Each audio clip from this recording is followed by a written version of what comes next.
I'll see. So I'm still experimenting that. Yeah.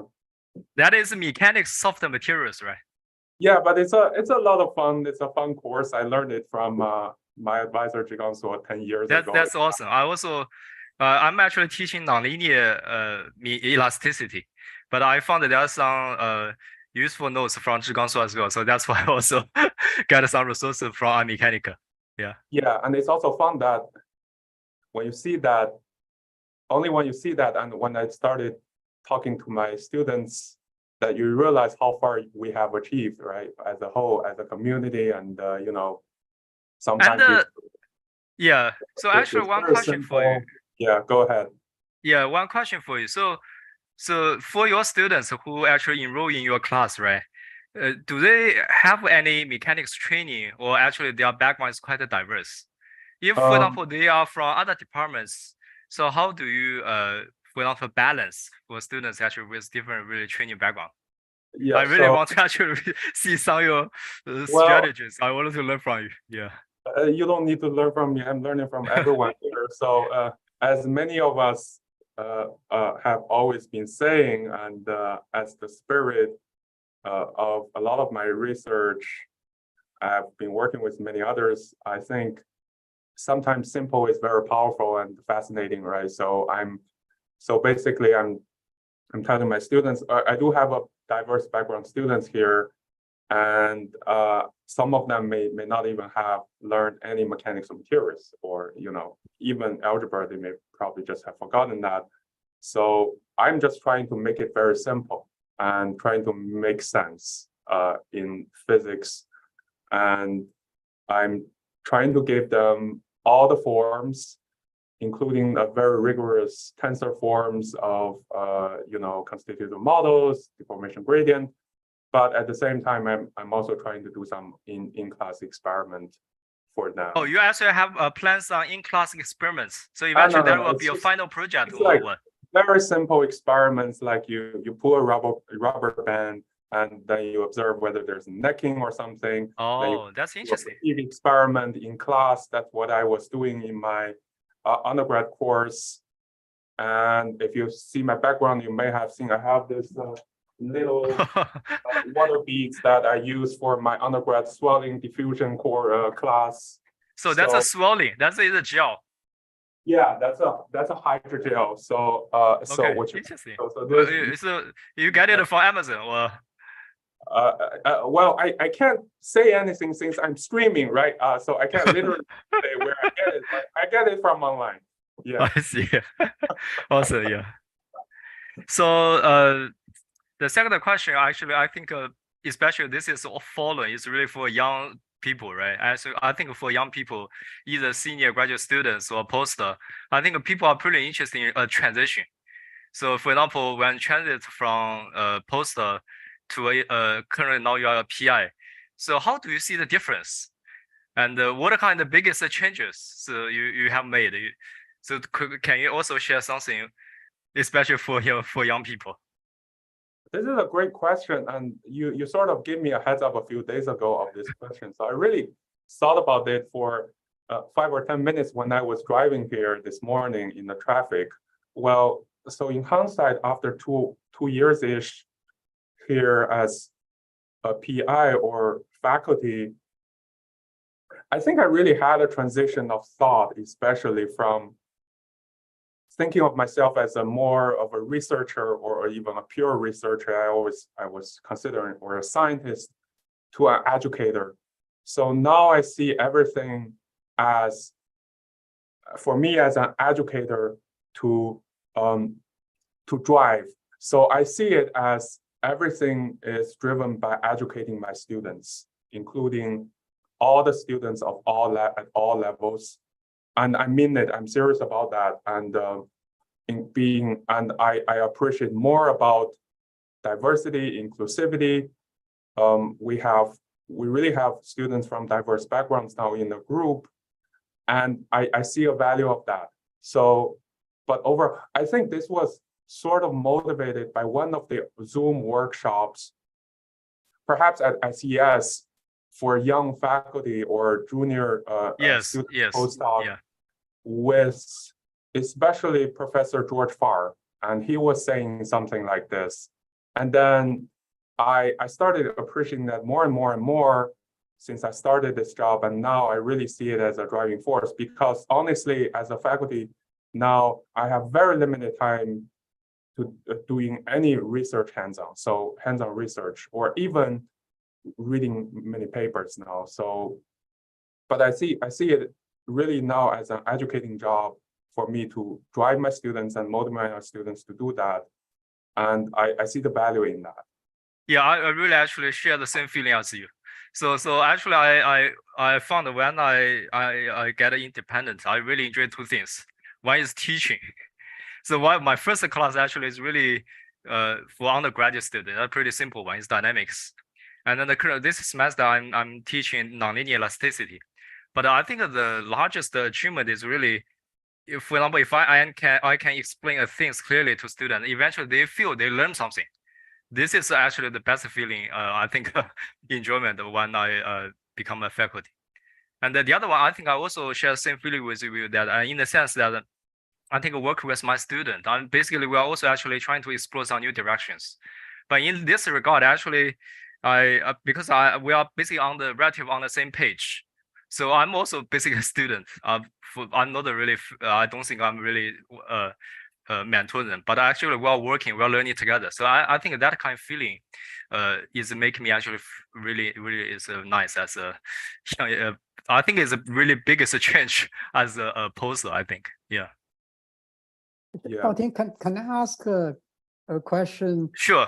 Since you're all sort of young faculty members joining this profession, not too in long recent ago. years, yeah. Question is, at your institution, do you have a mentor system?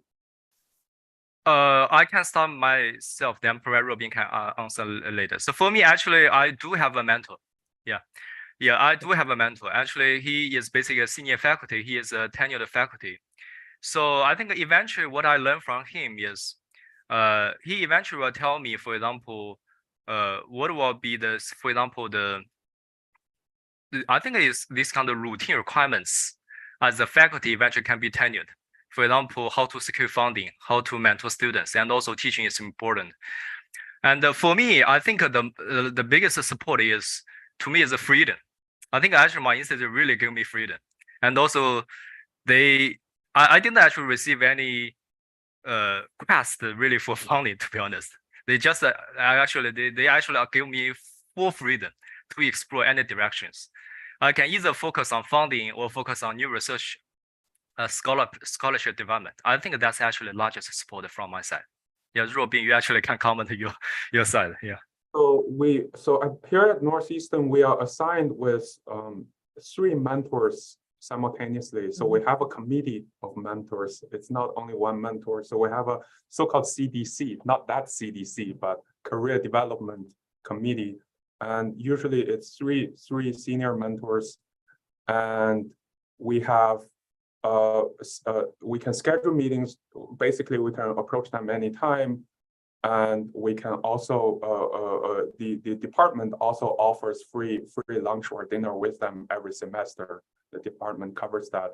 So it's a really nice system. And I also found a lot of mentors across the college in other departments, even our dean of the college. He's a great mentor of me. I have to shout out to him. So at the end of the day, another interesting thing I found is different people might give me different feedback, and sometimes they are a little bit controversial. You know how it works. And then, but it's very nice. They are targeting different angles of what you're doing, and then it's my job then in the end to integrate them and to make a decision. And sometimes I hear them, sometimes I just don't follow them. But they're all great people, and I think that's really beneficial, even compared to sticking to one mentor. So I really appreciate that. Yeah, I guess for issues like that, very experienced people like Kevin Turner can provide some insights, right? Kevin, do you want to say a few words about this particular issue? As a department chair, right? Yeah. So at Penn, like at Northeastern, all assistant professors have a mentor committee with 3 faculty. And I think it's actually good that there are different opinions on that committee, right? As a faculty member, there's no one right answer often, right? There are multiple paths that you can follow. And so I think hearing multiple views, and then, as you said, integrating that knowledge and making a decision, I think is what you need to do. So I think it's really healthy to see a few perspectives. In many cases, our assistant professors have a couple faculty that are within the department and then one that might be outside the department, and that can be very helpful as well. Great. I think we are on the time, and I think Zheng, I think now is the floor for you and Teng and Jimmy for this general introduction of the EML. Right? Go ahead. Yeah, Shaoting, thank you. Yeah, so we have a very short pre-presentation before Ruobing's lecture. Professor Xia, do you want to first say a few words about the EML team? Thank you very much, John. Not particularly about EML team, but just a few words about EML.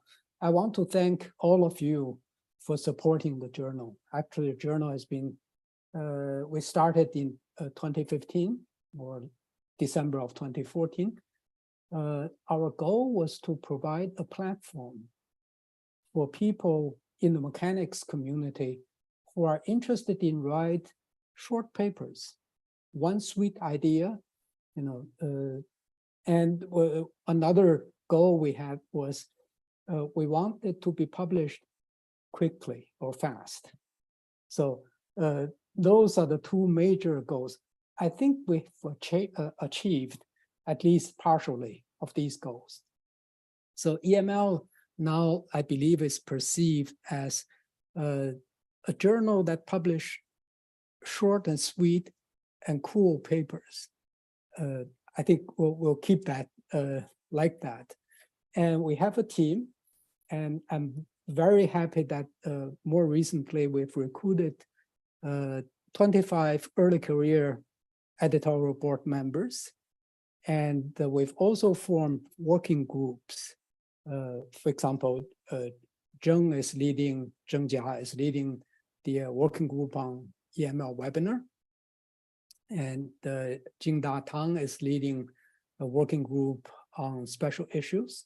And Mingchao Liu is leading a working group on social media engagement. Thank you all very much for your contribution. Really, truly appreciate that. Back to Zheng. Thank you, Professor Xia. So, Professor Li, do you want to say a few words before I introduce the EML webinar? Sure. I would like to concur with Jimmy that I really appreciate the support of the community, especially in this inaugural webinar of the Young Researchers Forum. If you see from the slide here in the bottom, we recently launched the Early Career Editorial Board, ECAP members. There were 25 members. We have 3 special editors here. Mingchao Liu from University of Birmingham, Jingda Tang from Shaoting University, and Zheng Jia from Zhejiang University. They are leading the ECAP board, working on different topics. Mingchao is working on the social media engagement. Jingda is working on the special issues, and Zheng is help leading the EML Webinar Young Researchers Forum. We really appreciate their great effort for the relaunch of the EML Webinar into a new season. Looking forward to it. Thank you. Thank you, Teng. Okay, so I'm Zheng Jia from Zhejiang University, China. So I'm a special EML editor for the EML Webinar. So I'll briefly introduce the EML Webinar. We already have 2 seasons of EML Webinar in 2020 and 2021. There were in 41 webinars with 126 hours of recording posted on our official YouTube channel, which have received more than 140,000 YouTube views. So here you can see all the flyers of the previous EML webinars. And you can also see the last EML webinar. It was in December 2021, which has been more than 1.5 years ago. So early this year, the EML team decided to restart our EML webinar. And this time, the webinar will feature young researchers sharing their exciting scientific achievements. And the webinars are planned to be held once a month for a total of 10 to 12 webinars per year. And as you can see, for 2023, we still have 4 months to go from September to December. And we also have 4 2022 EML Young Investigator Award recipients. So we decided to invite these 4 young professors to give the 4 EML webinars for the remaining month of the 2023. And the first one will be given by Professor Ruobing Bai from Northeastern University. And we actually have a team, the EML Webinar ECAP working group behind the scene. And we are working closely to make the EML webinar happen. Yeah. So thank you for attending this EML webinar. And on next slide, I think Jingda wanna say a few words about the EML special issue. Jingda, go ahead. So hello everyone. I'm Jingda Tang from Xi'an Jiaotong University. So now I work as a special editor for the special issue of EML. So as summarized, EML has already published 11 issues, special issues, with 157 papers. So the topics for the special issues include nanomechanics, energy materials, metamaterials, 2D materials, and mechanobiology. So, and for the honorary issue for Paulino and Espinosa. So the special issue contributes a lot to the development of EML. Many great scientists in the mechanics, they submit their best papers for EML special issue. Thank you for the continuous effort. So now our grouping number have 10 members, including Ruobing, Joseph, Zhao He, and so on. So our task is to handle and evaluate submitted special issue proposals. So in this year, we have already received 15 proposals. And later on, we plan to publish the EML 10-year anniversary issue. And we will work with the editor-in-chief, Professor Jimmy Xia, Professor Zigang Su, and Professor John to make this issue. And we also want to invite special issues on emerging fields like machine learning or big data. So that's my content. So back to you. Thank you, Jingda. So next, I think Ming Chao. Oh, I think Ming Chao wants to say something. Okay, so can you guys hear me? Yeah. Okay. So everyone, this is Min Chao. I'm currently working at University of Birmingham. So it's my great pleasure to serve as the EML special editor for the social media engagement. So here I would like to mention some things that for the social media, we have several platforms, such as a Twitter account, you may say, which is labeled as the EML Webinar. And also we have a WeChat public account. So if someone uses WeChat, you can scan this QR code to follow our public account. We also have an account in the iMechanica. So I guess the most important thing what we want to do is to promote the previous papers and latest papers published in EML. We will have some posts on both Twitters and WeChat public groups, public accounts. So I guess the most important thing I want to mention here, maybe some of you guys will receive the email from the email address I list here. So I will contact you to reach you out to provide some materials for the promotion. So once you receive the email, don't just forget it. So I would be really appreciative if you can reply my email in some time.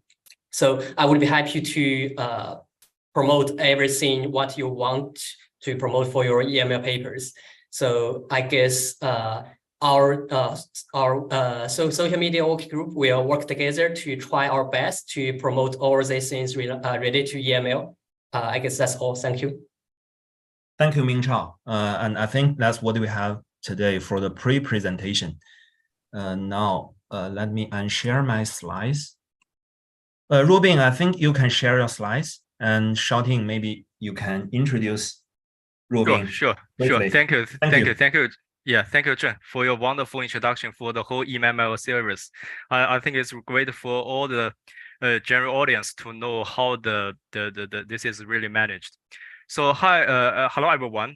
My name is Shaoting. I'm assistant professor in mechanical engineering at Michigan State University, and it's my great honor to serve as a discussion leader for the new version of the EML Webinar series, targeting young researcher forum. And today, we are very honored to have Professor Ruobing Bai from Northeastern University to give a seminar talk entitled Embedding Physical Intelligence in Soft Active Materials. So Ruobing is assistant professor in Department of Mechanical and Industrial Engineering, Northeastern University. And Ruobing received his bachelor degree in theoretical and applied mechanics at Peking University, and also got his PhD degree in engineering science at Harvard University. He was a post fellow in the Department of Mechanical and Civil Engineering at Caltech from 2018 to 2020. And he is the recipient of multiple awards, including the Hawthorne Research Initiation Award from the Applied Mechanics Division of ASME, and the Extreme Mechanics Ladder Young Investor Award, and he is currently also the member of the EML Early Career Advisory Board, and also serving as the moderator for iMechanical. And the research in Ruobing's group combined theory and experiment in areas including solid mechanics, soft active materials, fracture and toughening of materials, adhesion and sustainable materials for applications such as software robotics, advanced manufacturing, human-machine interface, and human health. So without further introduction, let's welcome Ruobing. The floor is yours. All right, thank you very much, Shaoting. I think you guys can hear me. Thank you. This is a great honor to me. I have to say EML was my most favorite streaming program in pandemic, and I never thought of serving as a speaker here. And it's also, I feel a lot of honor here, and it's a little bit intimidating as well. So I wish I would do a good job to entertain you this time. And I also apologize before that. I apologize for my a little bit intimidating title. I will guarantee you that this is a mechanics talk, but I do want to raise this title, and this is motivated by a lot of previous EML webinars, like Professor Bhattacharya here and Menti City, who raised this idea of physical intelligence, and Jigang So working on actuation, and many others. So now, what I want to talk about is starting from something that when I started at Northeastern 2 years ago, working with a few computer scientists and electronics people rather than mechanicians, and how we think about this and how they were motivating me to think about this. And this is an old idea, so now, I want to start this intimidating idea to talk about something not really relevant to my talk, but basically about Moore's law, right? We all are familiar with that. Basically, transistors in chips increase 2 times every 2 years, a very nice trend. And we're here, this is 2022 of the Apple CPU or transistor, then it keeps going on. Well, people are debating whether this is dead or alive, and people are now thinking about architecture of building things together. Instead of the 2D, then a 3D architecture may help resolve this problem. But in any case, this motivates folks like us to start thinking about another idea, right? Basically, the question is, can we enable machine intelligence beyond the classical now von Neumann architecture of computer to expand our design space? So if you Google search or see Wikipedia of von Neumann architecture, basically you have an input signal, then you have a CPU, a memory unit, exchange ideas and information, and then you have an output. But what if we can develop something so-called physical intelligence? There's a few names of this, and this is by no means a new idea. As we have always been saying, people we as humans keep reinventing new things again and again and again. So the idea is basically quoting my postdoc advisor Kaushik here and Dick James, the material is the machine, right? So if you could build some intelligence into the material such that they have a lot of these different features, then perhaps you can get around a CPU and some control system that the material can respond to the environment or to what you want instead. And hopefully in the future, you can also have low power consumption or maybe self-sustainable and then recyclable or degradable material or electronic devices, as we are some of folks here and even including myself, we're trying to push forward here, okay? So by no means this is the old idea. So I would recommend probably three papers from maybe three aspects. One is from machinations, this seminal paper published many years ago now. So Gregory Abel, who is a computer scientist here at Northeastern, who was from Georgia Tech, the Internet of Materials. So this is really the same idea, but from an angle from computer scientists. I found it very enjoyable reading. And Professor Mendicity, who gave a webinar at EML Webinar here, talking about physical intelligence from a robotics angle, okay? But overall, so here's one example, right? So untethered robot. This is a magnetic actuation by Zhao's group at MIT. You can see you don't need any on-site trigger, but this is really from remotely magnetic field. And then maybe this one is another untethered robot from Integrity Group structure from Professor Shengqiang Kai's group at UCSD. Okay, very good. So this is something honestly, I didn't really appreciate when I was a PhD, but now when I started working on this now for 10 years now, I started more and more appreciate that.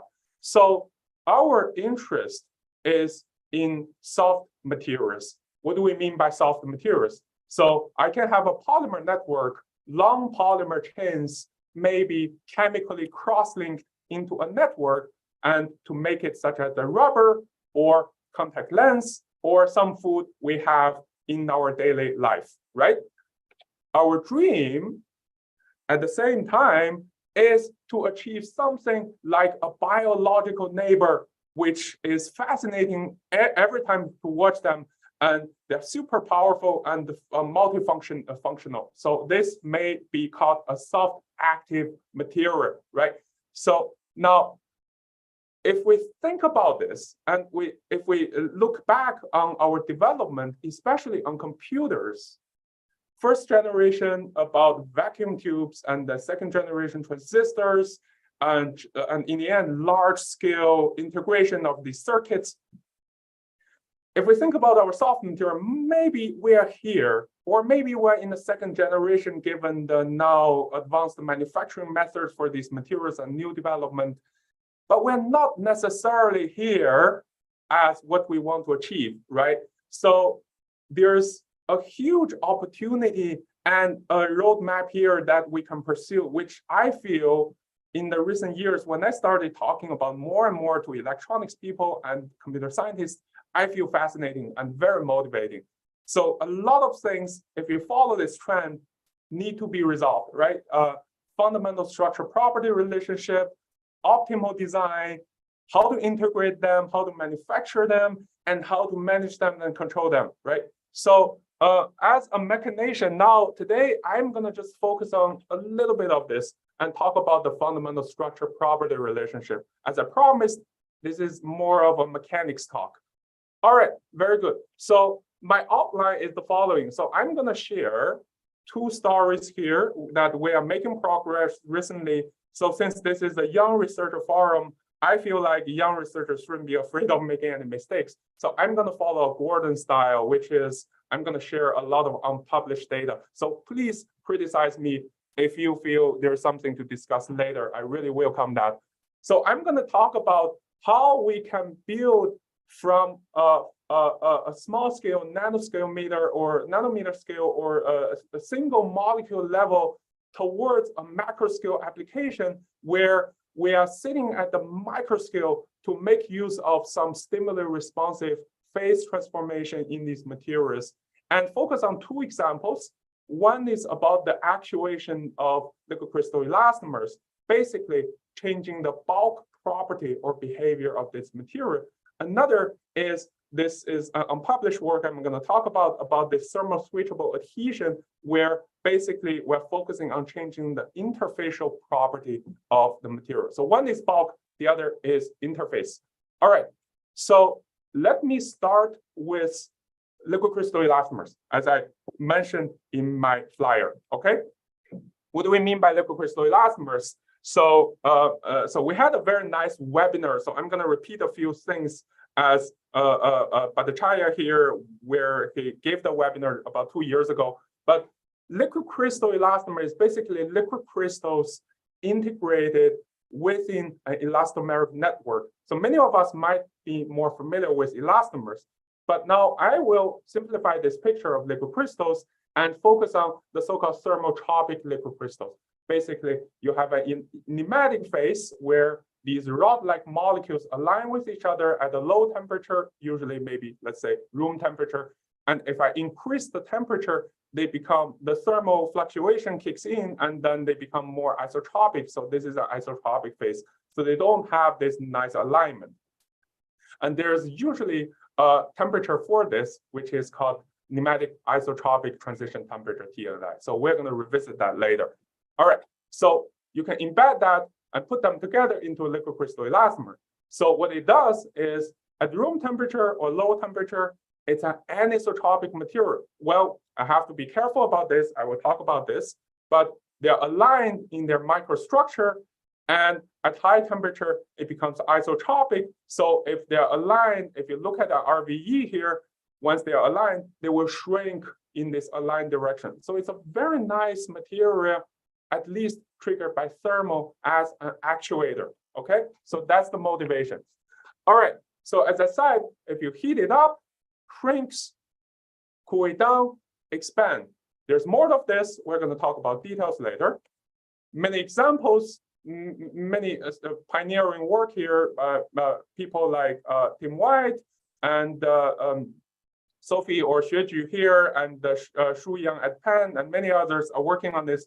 So here you see, as I said, a strip, you hung the weight, it got elongated, heat it up, shrinks, okay? So a transparent film, if you heat it up, if you could program some microstructure here, it got buckled, lift up a heavy weight, and that can deliver some very nice external work. Or if you have a flat sheet and you can do some programming of this sheet, you can even make some, face masks or something like a more complicated or more complex shapes here. All right, so so let's start with some theoretical modeling of that. So I'm going to talk about the experiment later. So there's a few ways of doing this. So one way I feel very helpful of thinking about this is, if we follow the traditional continuum mechanics and we choose a reference state now at a high temperature in the isotropic phase, so that the material itself just working as a rubber, like a common rubber. And now if we look at the current state, where there's an external load and there might be some boundary condition, and the current state we can choose at basically arbitrary temperature, but let's focus on the low temperature where it's in its nematic phase. Microscopically, the molecules is going to be aligned, right?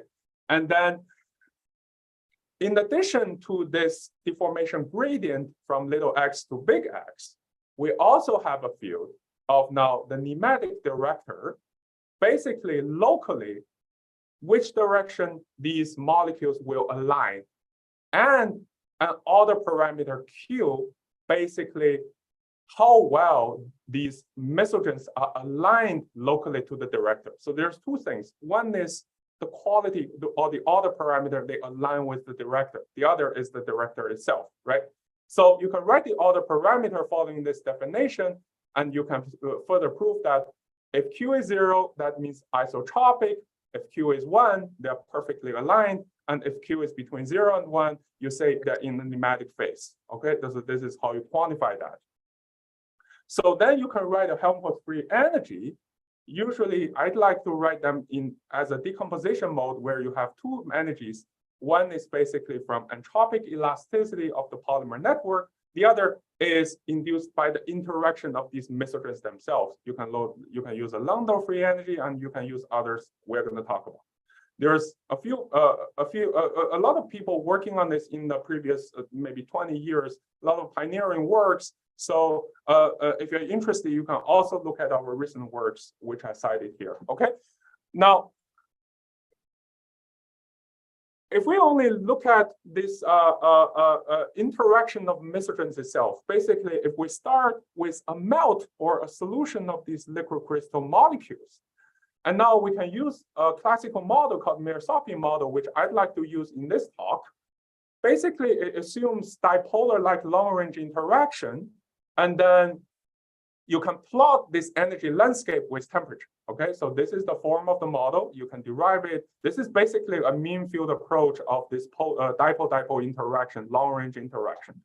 So what you'll find is there is a very shallow but existing double well structure of the free energy when you approach this transition temperature TNI. Okay, so what we're plotting here is the free energy as a function of the order parameter. So here on the left, I'm looking at isotropic per structure phase because the order parameter is 0. On the right, nematic finite order parameter. At low temperature, you only have one well. If you increase the temperature, at some point, you have two wells. But there's a very small but finite energy barrier between them. So this is a relatively weak first order phase transition if you increase the temperature from nematic to isotropic phase.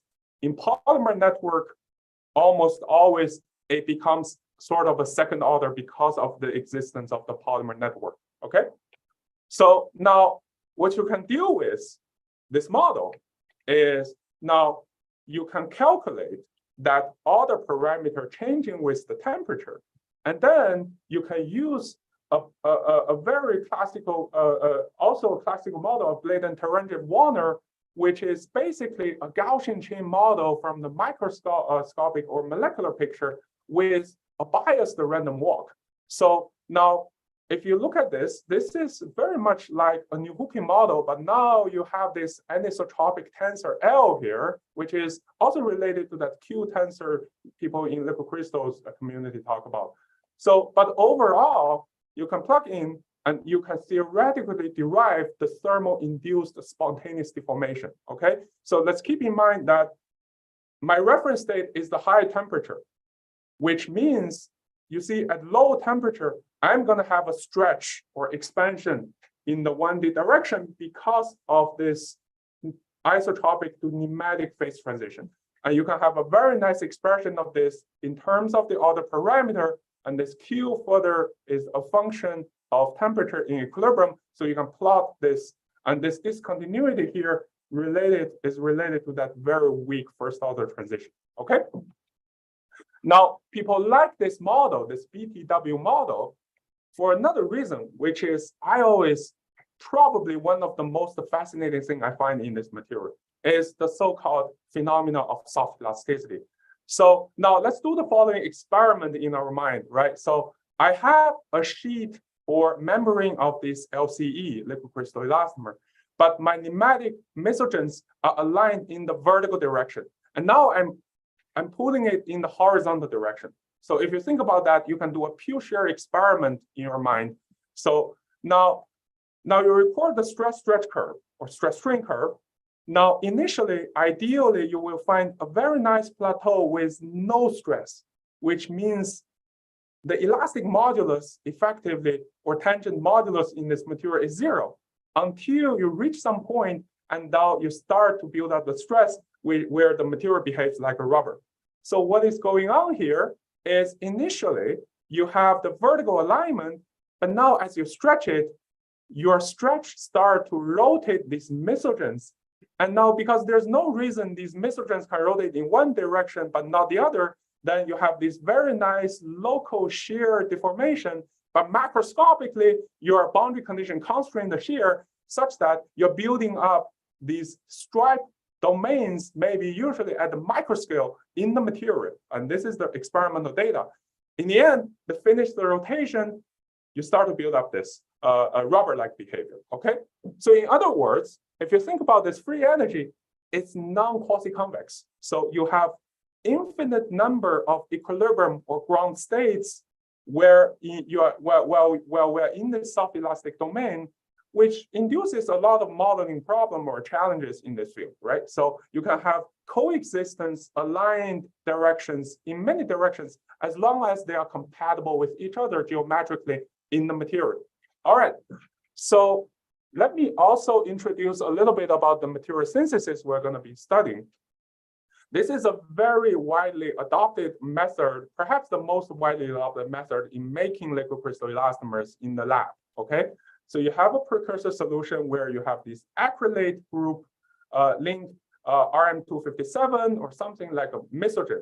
And then the first step is you use a click chemistry to link the polymer network. So after the first polymerization, you already have a strip of polymer network. Then after that, you further stretch it. And then because you can make sure in your synthesis that you have extra double bonds here or the acrylic groups here, you can further link them while you're stretching them such that you align the polymer networks, you align the mesogens further, okay? So this is the method people have been using by Yakaki and colleagues. All right, so let's start with thinking about issues or interesting problems here from the synthesis, okay? So if I first polymerize my material, I know I already have these materials which are solids, like elastomers. So this is what we got. This was actually an experiment by my student in the lab. So what you find is at room temperature, they're in the nematic phase, but they form a so-called polydomain. As I said, you have multiple or infinite number of ground states here, so they can have different alignments. So this is like a polycrystal, but it's a rubber, right? It's an elastomer. So each domain has their alignment.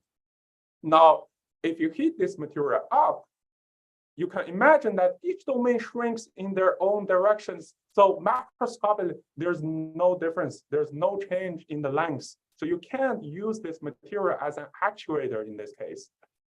But this material, again, behaves very interesting. And this is, again, some experimental data we did in our lab. So each of the curve here, stress-stretch curve, represents one sample, identical sample. So we did many, many samples here.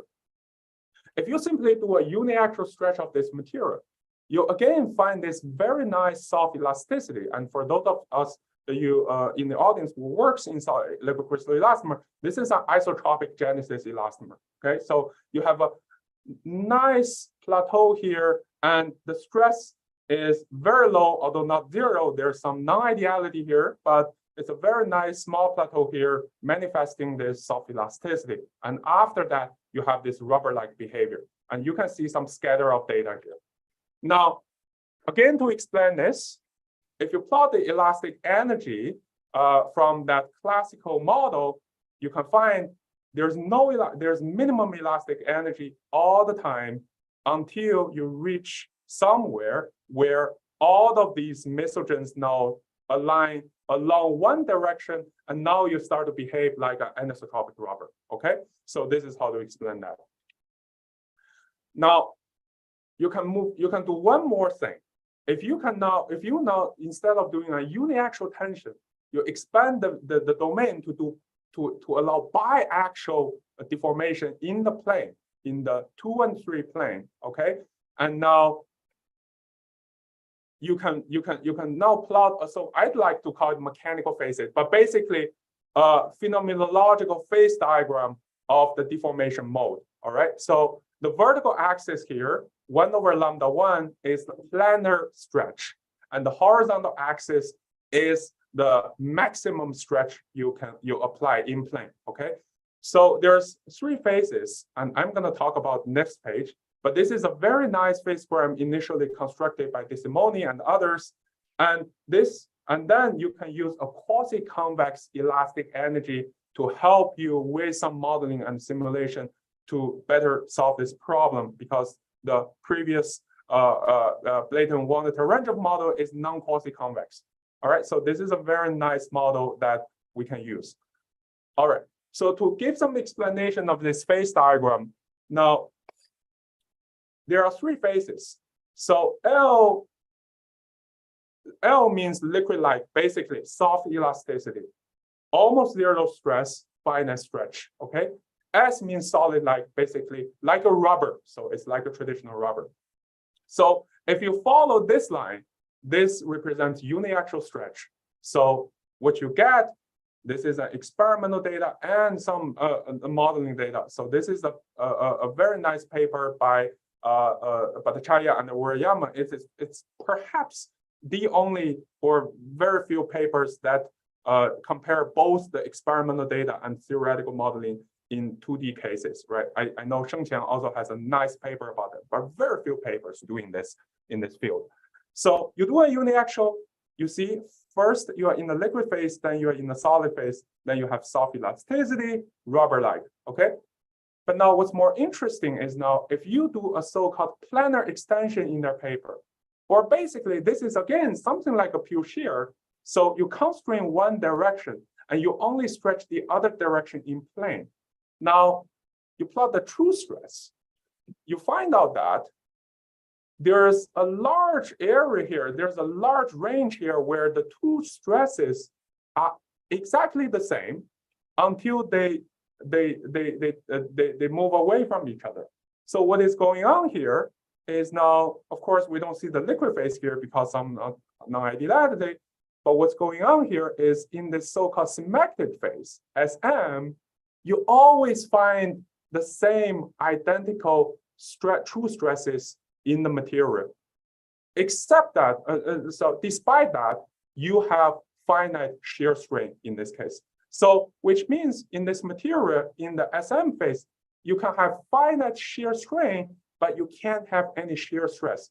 This is why it's liquid-like in plane, but it's solid-like out of plane. It only depends on the out of plane stretch or the area stretch. So after you move away from this SM phase, at the end, it becomes solid-like, okay? They deviate from each other. You can only find this in the true stress. All right, very nice.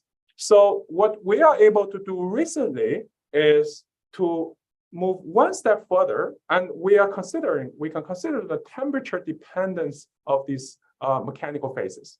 So now, if you have a low temperature case where everything is pneumatic, far away from the transition temperature, and you plot the phase diagram here, and you plot the other parameter Q, first of all, you do see some evolution of the phase boundary, but perhaps more interesting, more important is you don't see too much difference, influence of the stretch on the other parameter. They're almost homogeneous color.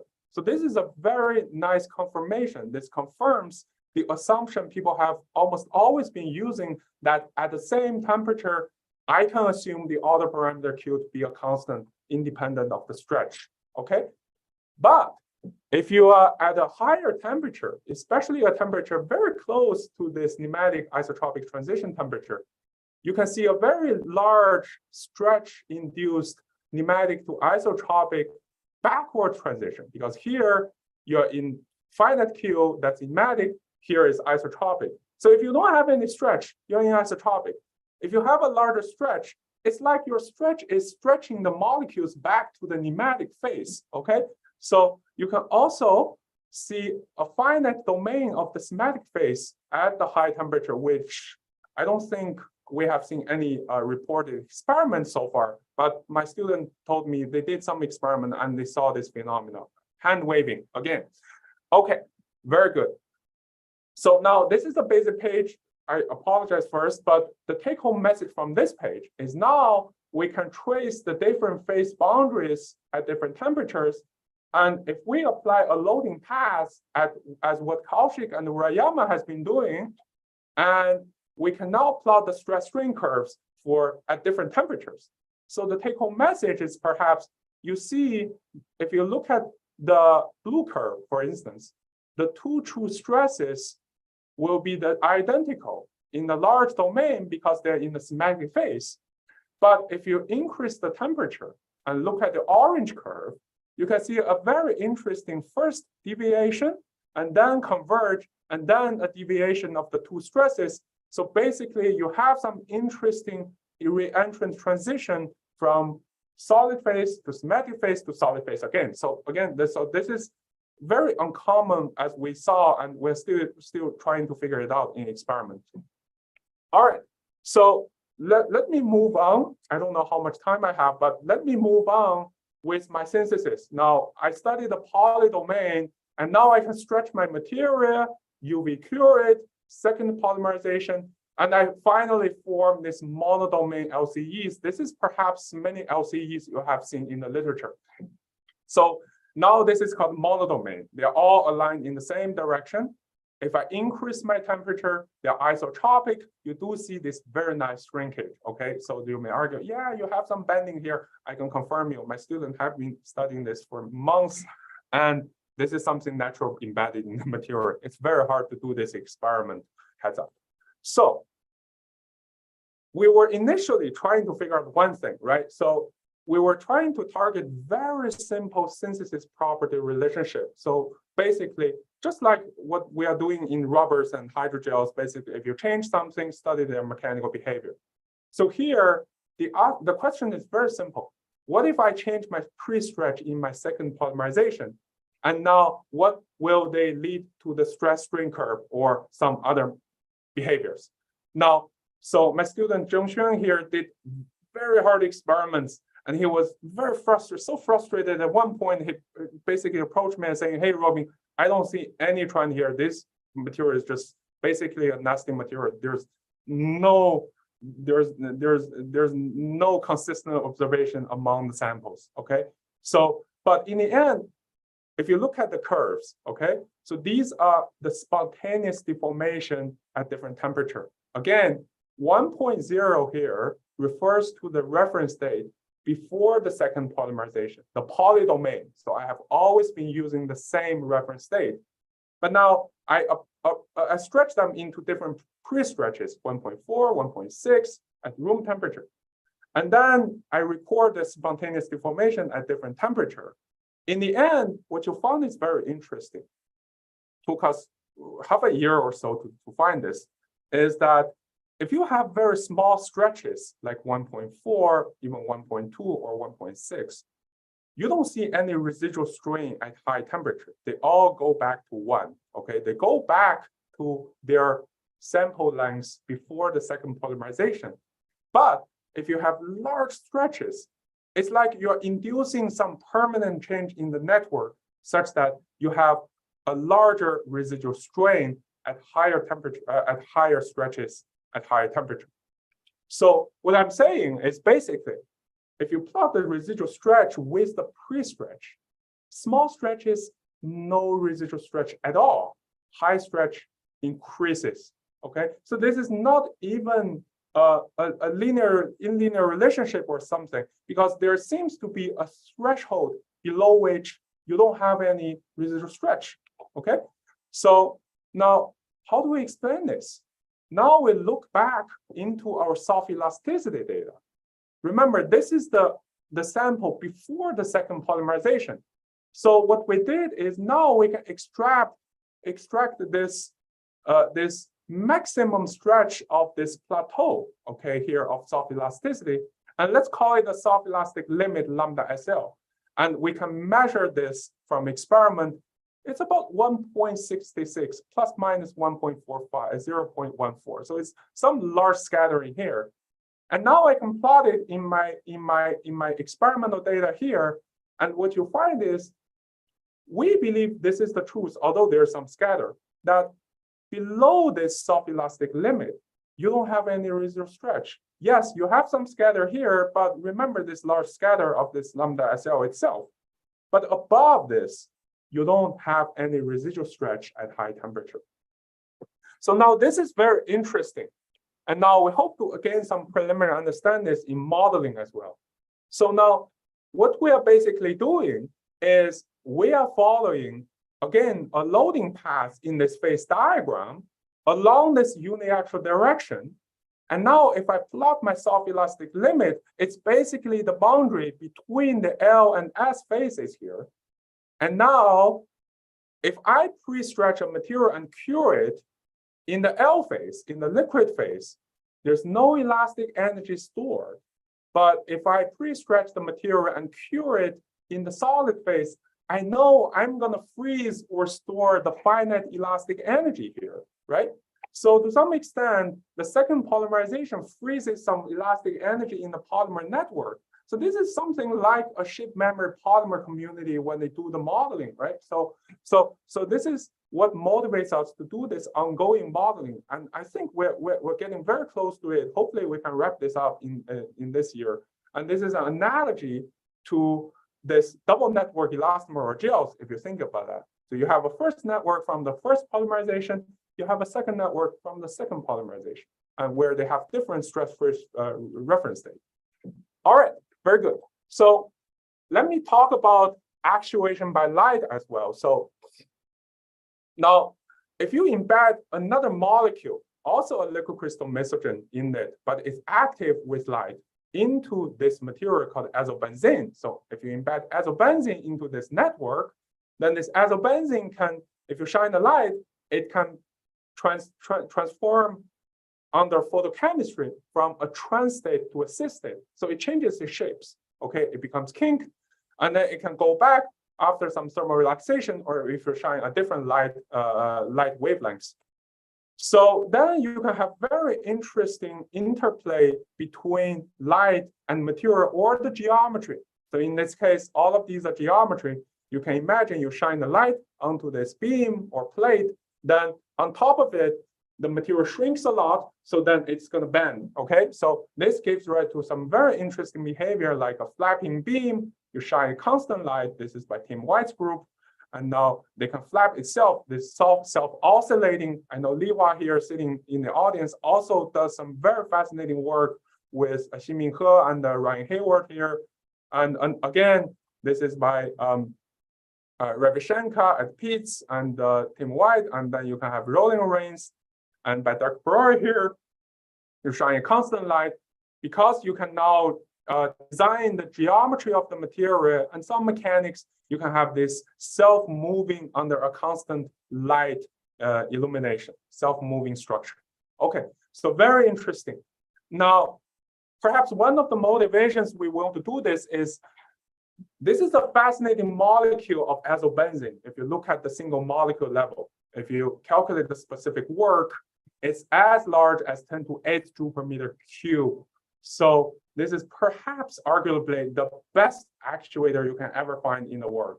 However, if you look at the bulk material as a motor, your specific work drops to maybe 10 to 3, slightly higher, lower joule per meter cube.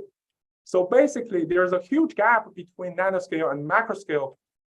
What is going on at the microscale photomechanical coupling, right? So now, the first order message we try to deliver in our recent paper is basically, if you shine a light, trace the energy landscape, shining a light is effectively same as increasing the temperature. If you look at the left, this is increasing the temperature of the energy landscape, double well. If you look at the right, you keep the temperature the same, you shine a light, photochemistry gives you similar things, okay? You also effectively increase it. But you can now use both light and temperature to do something. So what we can show here is if you do this simple experiment in your mind or in theory that you shine a light and you hope the material can lift up some heavy weight here and give you a stretch of compression, then you can figure out that at a certain load and a certain prescribed temperature, you shine a light, you can have this snap-through instability as a first order phenomena, or basically some hysteresis or plateau if you think about second order. So this is again the nematic isotropic phase transition, but this time by both light and temperature, okay? So now you can further answer a little bit about optimizing the work output or performance of your device. So basically, if you prescribe the temperature, give a load, and shine a constant light, then you think that this will lift up the load and generate some difference in the stretch. So if you plot this difference, this is basically the work output. If you think about the constant load here with the temperature, you see there's an optimizing temperature in the middle that gives you the maximum work output. But if your load is too heavy, then you can't see this peak in the middle, basically because your mechanical stretch or your load changes the pneumatic isotropic phase transition, okay, as we discussed before. Polarization also has an effect. If you align the polarization with the pneumatic director or the mesogens, then you plot the photomechanical phase diagram, light intensity, stress, you plot the other parameter. Here's the isotropic, here's the pneumatic. If they're aligned, you can see it's easier for that to transform from isotropic to pneumatic. And you have a lower critical point here where you have a first order to second order transition. But if you have a perpendicular polarization with the pneumatic director, it's harder for the mesogens to transform from isotropic to mesogens, such that you need to increase your light intensity, or you need to have some larger stress. So you have a critical point here, okay? Okay, very good. Finally, and I don't have time to cover the whole story here, but polarization can also interact with the mesogen rotation through photochemistry. So basically, we're doing the same experiment here, and your polarization is the same direction with the pneumatic order by experiment. I mean, of course, theoretical modeling here. So we're trying to do experiment more in this case. So now, if you look at the stretch of this sheet, it's going to shrink, and then it's going to reach some sort of plateau. But if you trace the direction of these mesogens, there's going to be a rotation. So this is something like a soft elasticity. So at the end of the day, you can still predict that you're going to have these striped domains in this case, but not by the stress itself, in this case, by the polarized light because of the photochemistry. So you can refer to our paper if you're interested for more details. All right, so I still have maybe 10 minutes, 15 minutes. So let me switch my gear a little bit and talk about some ongoing work here about how to use stimuli responsive phase transformation to change the interfacial property now. One of the motivation we got on this study when we were working with others is about this global e-waste, electronics waste. So if you look at this chart, currently we are in 2023. Each person per year, we are generating about 8.0 kilogram e-waste every year, okay? And it's very interesting. A lot of them are from the temperature exchange equipment. So this is related to that global warming issue people are talking about. So 80% of these e-waste are not collected for recycling. So there's a huge opportunity here. And if you look at the United States, so the e-waste represent 2% of Americans' trash in landfills, but it's equal to 70% of all of our toxic waste, if you think about that. So the motivation is, can we explore new manufacturing methods that lead to more recyclable devices? So this is something me and my colleagues here at Northeastern, we're trying to work on. Now, one of the methods is the so-called digital material assembly, or basically pick and place material and devices with on-demand assembly and disassembly. So this is like a Lego-like approach, right? So you have this building functional groups, and then you try to put them together, and then the pick and place device is very essential here. You can use some capillary force, and you can maybe using some electro interlocking, mechanical interlocking, or some electronic devices. But through all of these years, the key challenge remains the same, and it's still there. So there's a huge opportunity for us as mechanicians and material scientists to work on this.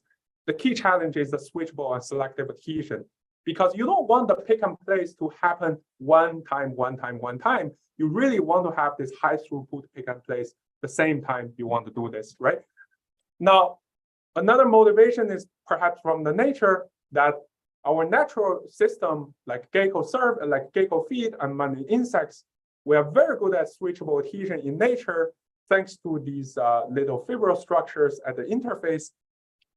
But in terms of these switchable, reversible adhesion or adhesive devices, we're not really there. But there are some really pioneering works and really interesting recent works by folks in the field, like Edward Arts. I know he gave a webinar here 2 years ago.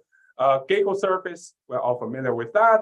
And robotics people like Rob Wood and Michael Bartlett at VT, Virginia Tech, they are also doing some Ronglong here. Many other folks, Kevin Turner, they're all doing Wan Liang, to name a few. Okay, so when we start thinking about this problem, I want to start with simple ideas and what we need when we design stretchable, switchable adhesives, right? So we want the material to be strong and tough. So I want to improve the adhesion strength or adhesion toughness or energy.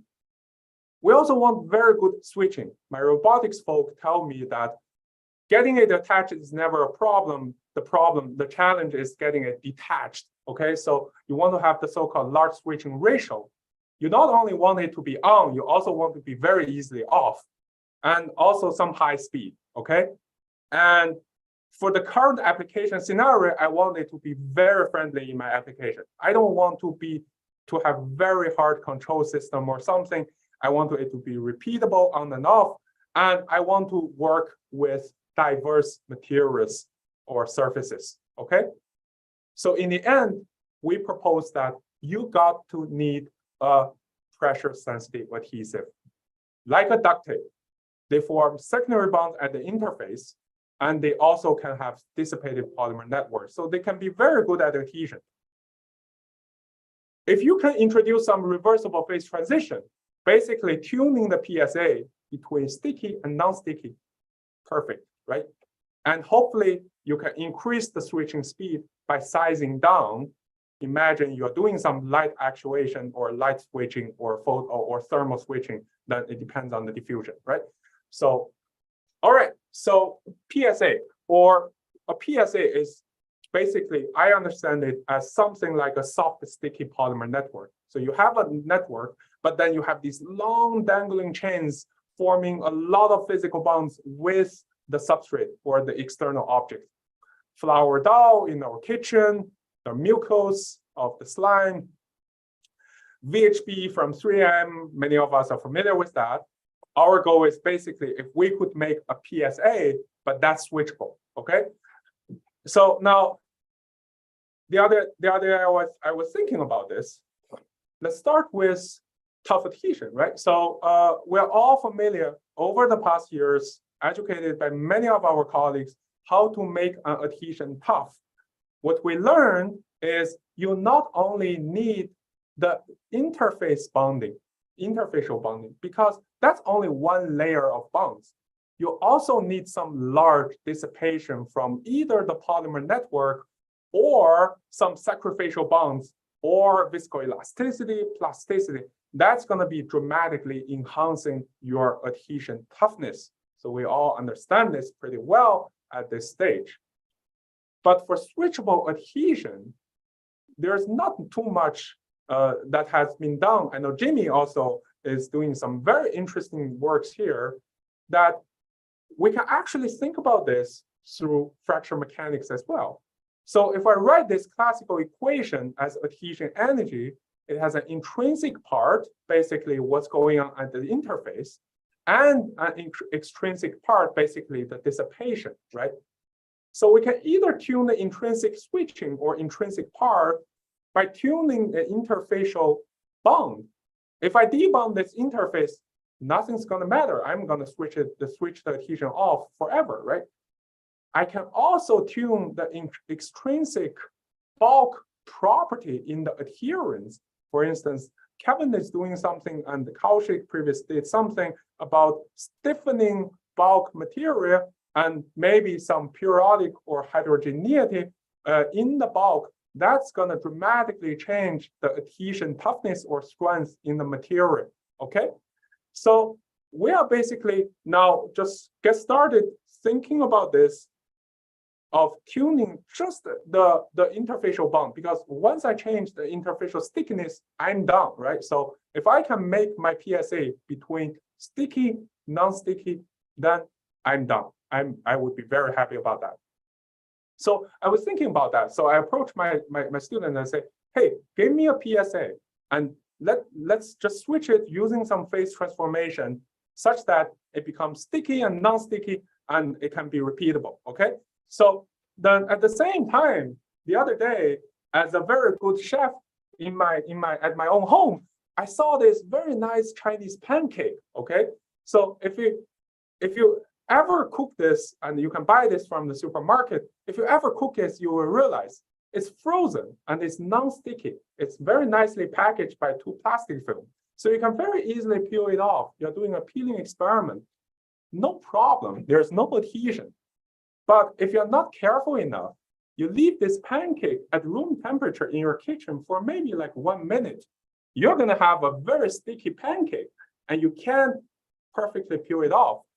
So this is a perfect example as a temperature switchable adhesion, right?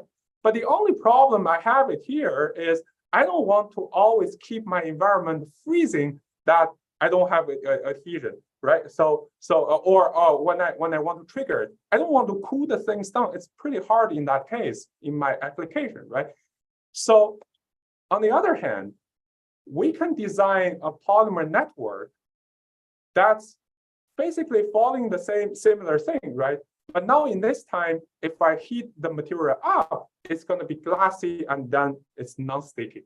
If I cool it down to room temperature, it's sticky. So this is a polynapalm hydrogel, basically, for those of you who are in this field. All right, so what is going on here is if I put this material on my substrate, which is at room temperature, you see I'm going to have this very nice fibrillar structure indicating that it's indeed a PSA in this case, good adhesion. But if I put this at a hot plate, I don't have any adhesion, very clean surface. So this is what we want. We're tuning the interface in this case, right? So it's a sticky gel, and we embedded some physical crosslinks to basically make it very sticky and dissipated. We learn from what we learned in tough adhesion. So large amount of dangling chains at the interface and some dissipation in the matrix. It's also a temperature responsive gel, okay? So it's a polynapalm that's switchable between amorphous and glassy phases. There's a phase separation here, and you're gonna squeeze some water at the interface. All right, so the PSA itself, this adhesive is very robust. It can very good adhesion strength with diverse substrate. And we can also, with our collaborator, build a heating pad here to do some simple pick and place, right? So what you are seeing here, everything here, all the videos here are the regular speed. There's no speed on. So what you're seeing is I can lift this up, and now after about 10 seconds, I don't have any adhesion. And now I can turn off the heat, put it on another thing, another plate. After about 10 seconds, I can lift it up again. So this is really repeatable for many cycles. We're able to show that even after 10 cycles, there's very good adhesion, okay? 10 cycles, purple column, very good adhesion. But 10 cycle, 1 cycle after switch, you don't have any adhesion strength, okay? All right, we can also have this switchable adhesion to various geometries. So this is one beauty of using PSA. So all of these work with our adhesive, and there's some different time scale here, but all of them follow this about 10 seconds. So basically, it's governed by the thermal diffusion, we believe, throughout the gel in this material. So the thickness gel is about 1 millimeter. So the switching time you estimated about 10 seconds, okay? You can further reduce the thickness in the future to make the switching time even shorter. All right, so this is also self-healing. You can break them, put them together. You can even dry them, store it somewhere after many days, swell them again, put them together. This is like a paste, right? Or like the dough itself. So after the heating, you still recover the adhesion strengths. And now you can build some selective pick and place. So now we're just doing very simple work here. So we have a heating only in the middle that we can pick up the beads. By the way, my wife suggested me to shake this a little bit to demonstrate its robustness, but we actually didn't shake it too much. Then you heat it, then approximately maybe 10 seconds, it drops. And you can see it only drops the middle bead because that's the heating zone here. So in other words, if you combine some heat, some thermal management devices here, that's going to be, you're going to further expand this capability, right? That's what we are currently working with our collaborator. All right. So finally, I have to say, we did measure the adhesion toughness or energy using peeling. So although the adhesion strength remains almost identical to all materials, you do see some very interesting different variation of adhesion toughness with different materials, right? PET seems to be doing the best, but for some materials like glasses, the adhesion toughness is probably just 30 or 40 joule per meter square. So still very good, but not as good as some other materials. So again, this is an old idea. High strength is not always the same as high toughness. So we don't have too much other data here. This paper is still in preparation. So we will definitely study this further. All right, so let me summarize my talk. My time is up here. So I've talked about two things, and hopefully I can convince you that we can, using stimuli responsive transformation, we can either tune the bulk property and making some really nice actuation application or others. Many, many interesting phenomena and studies here remains to be developed. And we can also tune the interfacial property, not the bulk, to achieve some new functionality at the interface. So it's not about actuation, but it's about the property change in the second case. Okay, so most of this work done by my two PhD students. Zheng Xuan really leads the effort of liquid crystal elastomer, both in modeling and experiment. And Qianfeng did fascinating, and he basically invented this adhesive instead of me on this switchable adhesive. Patron is our master student who contributed to this, and our other PhD students. Kaushik was the person who guided and advised me starting this liquid crystal elastomer, and Ben Davaji is the guy who I have been working on very closely, integrating this into a thermal management system. Funding agencies, Northeastern, NSF, and ASME, great appreciation to all your support. Now, finally, before I end, this is a young scholar forum, so I have to, looking back, I have to say something about why I was able to achieve this over the 10 years. And in my PhD, I work with my advisor, Professor Zhigang So. Postdoc, I work with Kaushik. If I could say two things I learned from each of them, at Harvard, I always say what I learned is simple is powerful. And at Caltech, what I started appreciating more is details matter. So thank you all, and happy to attend the panel discussion later. Thank you, Ruobing, for your wonderful talk. I truly learned a lot. Actually, basically cover 3 stories from mechanics, servo-mechanical coupling in liquid crystal elastomer to light-induced actuation. And also to the last one is switchable. Basically, it's temperature-induced phase transition for this switchable adhesion. This is very interesting. And we do actually have a couple questions. So the first question goes to Professor Li Huajing. Yeah, go ahead. Thank you. Yeah, Ruobing, very nice talk. I have one question about your adhesive. You are using the Nippon gel. but the time scale you estimated is only thermal diffusion, but not mass diffusion. So therefore, you are assuming, right, it doesn't need the water to leave the network. And what's really going on? So you have microphase separation so that the polymer network become glassy, or what's going on? Thank you. I think you caught me. Of course, I don't honestly have a clear answer to this, but we did make some efforts to look into this. So my current belief is it's a microphase separation, sure, but at the same time, my hypothesis or understanding is you only need a very small layer of detachment at the interface to trigger this detachment. So you actually don't need a bulk water migration in the gel matrix. You only need to detach the interface, because whatever going on in the matrix doesn't matter in this case. It's actually strengthening the adhesion in this case because it's stiffer.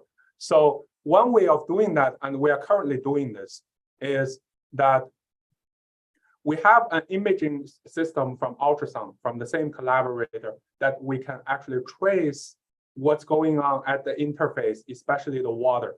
So we're trying to see if there any change of distribution of water or maybe polymer chains at the interface. So hopefully we can answer this question pretty soon. Yeah, so therefore two possibilities, right? One, as you estimated, some thermal diffusion as some time related to that, or the other would be mass diffusion of certain much smaller thickness. Okay, thank you. Right. Okay, so our second question is from Xuejuang. Go ahead. Okay, so hi, Ruobing, very nice talk. So I have a quick question about the stress strain curve you presented on page 14. So you mentioned the soft elasticity. So in that case, what is the proper way to extract the Young's modulus for liquid crystal elastomers? Great question. Let me share this again. So you're talking about this curve, right? So right.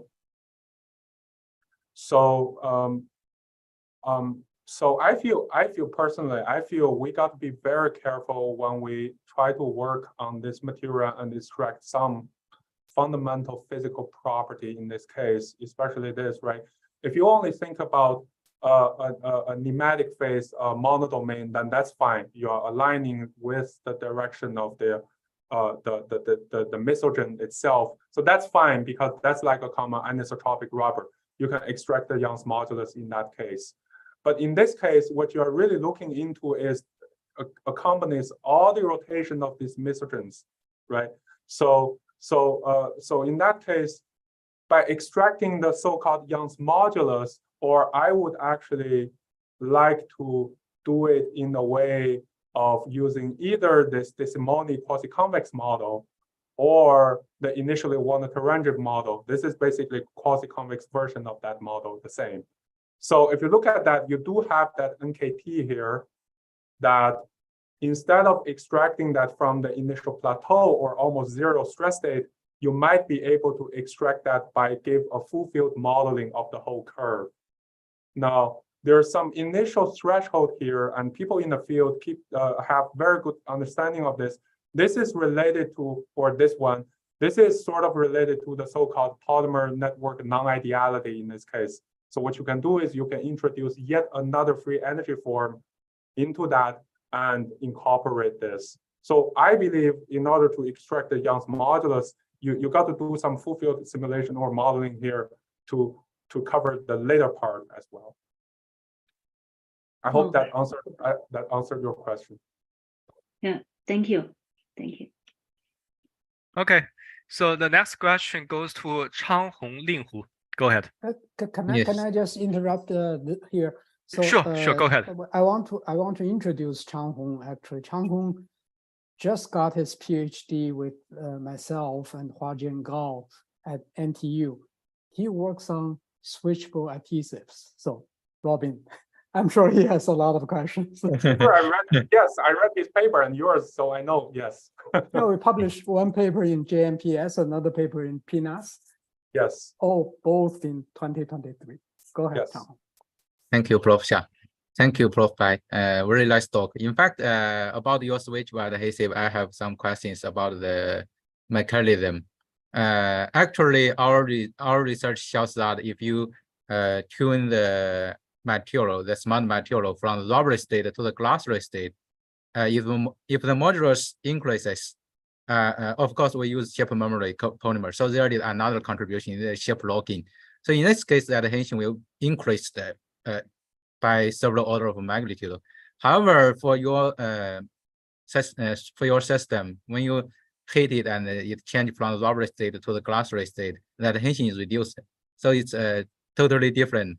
So I'm wondering what's the key mechanism controlling the adhesion switchability. I think several reasons. Can you give explanation? I think that's a very important question, and I'm well aware of this. And so and Kevin is here. I know Kevin asked me the same question in the Adhesion Society meeting. So, but basically, so here's a few things I read over the past 2 years, right? So my understanding, again, related to Li Hua's question, is I think there's really an interfacial change here. It's not only the bulk change. So there's also a few other evidence in addition to what you guys have demonstrated. I think Arts had previous work also on chip memory polymer, like locking or these kind of things that enhancing the adhesion of their gecko surface. And also I know Jianyu Li and Rong Long here, they had another work on using hydrogels where it's actually the same material, say polynapalm, but now if you imagine instead of building a PSA, but having covalent bonding between the two adherents, then you change the temperature. You're going to actually have an enhancement of adhesion strength and toughness rather than debonding. Okay, so even the same material, my argument is now even the same material, if you pay carefully attention onto the microstructure and what's going on the different scales, you're gonna resolve this mystery. So I think what's different here is yes, and Shu Yang also had similar interleukin mechanism where they're stiffening that, and Kevin has similar also bulk tunable adhesion. So I think there's a huge opportunity here that we as mechanicians work on more carefully the microstructures and the division of labor between the interface and the bulk. So when these materials suffer from phase transition, the surface roughness also, or microstructures also changed? You mean the surface microstructure? Yeah. That's our hypothesis. That's what I was saying. So we're trying to really, it's always challenging to look into this small scale. But our hypothesis is, at least now, very naive hand waving hypothesis is it becomes glassy, phase separation, and it's now these polymer chains would like to stay with themselves rather than with the water, right? So they're going to collapse and then they're going to contract. So you don't retract from the surface. So you don't have that many dangling polymer chains on the surface. So to some extent, it is like a doll in my kitchen, right? So that's our hypothesis right now. Okay, great, thank you. So one way of reserving that, let me add on to that, since I studied fatigue previously, right, is to conduct more carefully controlled fatigue experiments or rate-dependent fracture experiment to, for instance, extract the so-called intrinsic toughness of this system. Okay. Yes, and Ruobing, I have one suggestion. So can you test the bulk mechanical property after heating the material for 10 seconds to see whether the bulk property has changed or not, right? Then that may help you to rule out whether it's the mechanism really just only interface or maybe bulk the property has already changed. Yes, that's a great suggestion. Now, we did see that the bulk becomes pretty white. Yeah. And then it's indication of microphase separation already. Right. Okay, great. Next question goes to Gabriel. Go ahead. Ruobing, thanks so much for the talk. That was pretty lovely. I guess I wanted to ask you about this soft elastic regime in your liquid crystalline elastomers. I'm trying to sort of wrap my head around them. So I guess when I think about elasticity in rubbers, I think about removing the load and basically getting zero recovering completely, right? So in this process where you have this rotation of the mesogens, I guess I have two questions. The first one is, if you remove the load, do you actually recover completely, or do you have some plasticity or some residual stretch? I think you sort of touch upon this in your talk, but I didn't quite catch the conclusion of that. And the second question is, presumably when you get this rotation and this quote unquote phase transition, you might be able to probe it by birefringence and measure the order parameter somehow. So have people looked at that process using birefringence, and more or less on what does it depend upon? Meaning, for example, the width of that soft elastic regime and the maximum stress that you can attain in that soft elastic regime. At the molecular scale, how are they related to the liquid crystalline elastomer structure, to the mesogens, the cross-link density? Can you provide like some flavor of that? Yeah, so let me answer your second question first. So people have been, liquid crystal people have always been using polarized light and microscopy and birefringence. So it's a common tool for them. It's not a familiar tool for us, but they also have more advanced tools.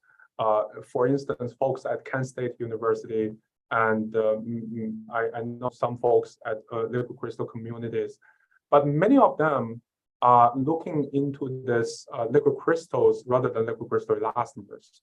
So, but if you check papers like Tim White, Dr. Brewer, and Taylor Ware, others in the field, they do usually, materials people more likely use these birefringence to sometimes even measure the order parameter directly. It's challenging because you need to have some reference state, but it's doable. I'm just not doing that in person. I know Xueju did some collaborative work on that as well. So it is well adopted. And that figure, let me share this since I'm here. So this is extracted from an earlier paper. You can see that in one of Terangev's book, and I think this is by either Finkelman or someone. This is a figure under birefringence, I believe, or polarizing light. So these stripes are basically the different alignments. Okay, so you can actually really relate this. So now, since I'm here, I can keep sharing this. So to answer your first question, now, what's going on here in polydomain, it's similar, but let's just look at this experiment.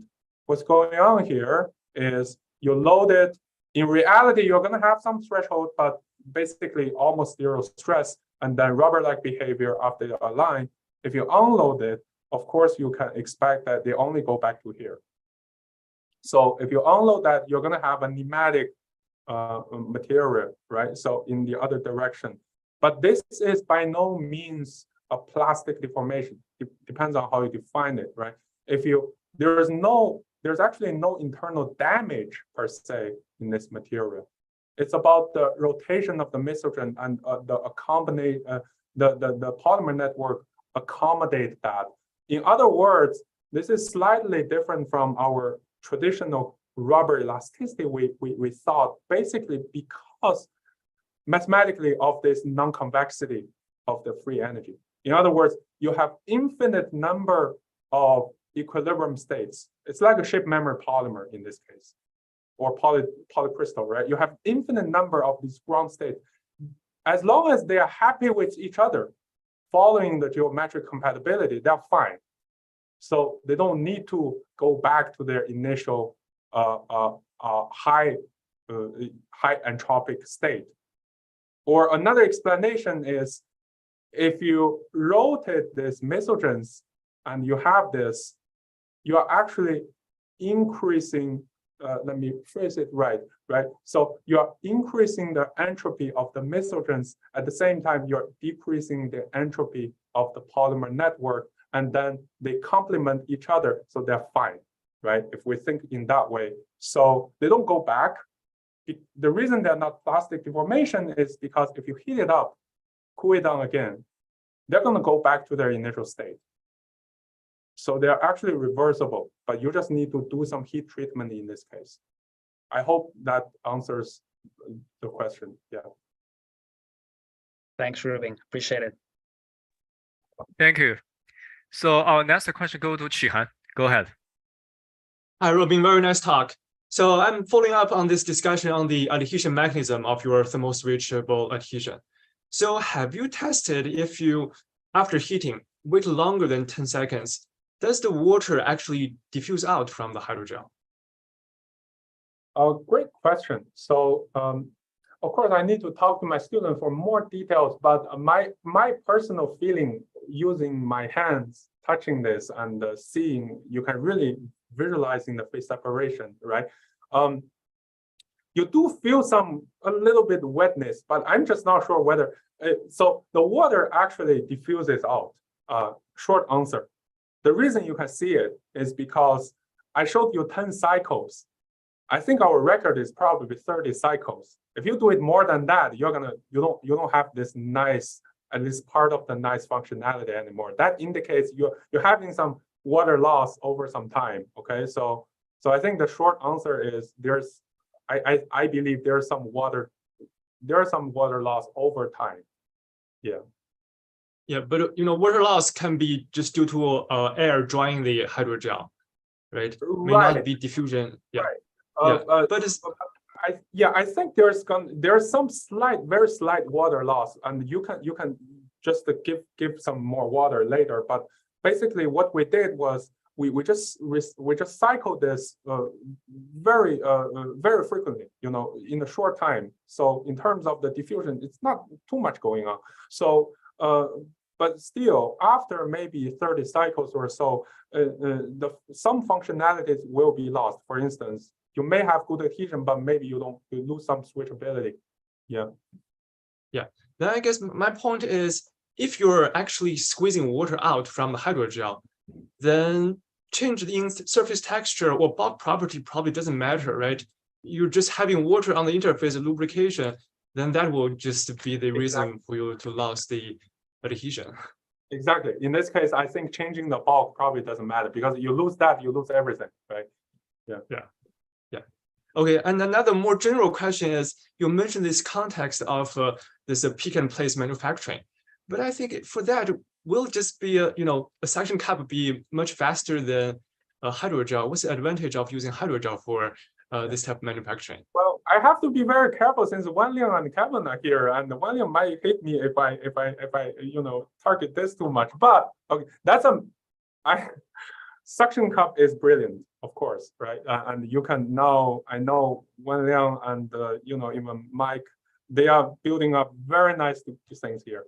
Okay, that's why I'm trying to make an argument. Sorry, I'm making an argument that either suction cup or these micro pillars, you have a challenge of complex geometries, small, delicate things and complex geometry. That's why I was showing that video, that thinking about an adhesive itself, you can really pick up almost anything, right? So you don't need to worry about that complex geometry.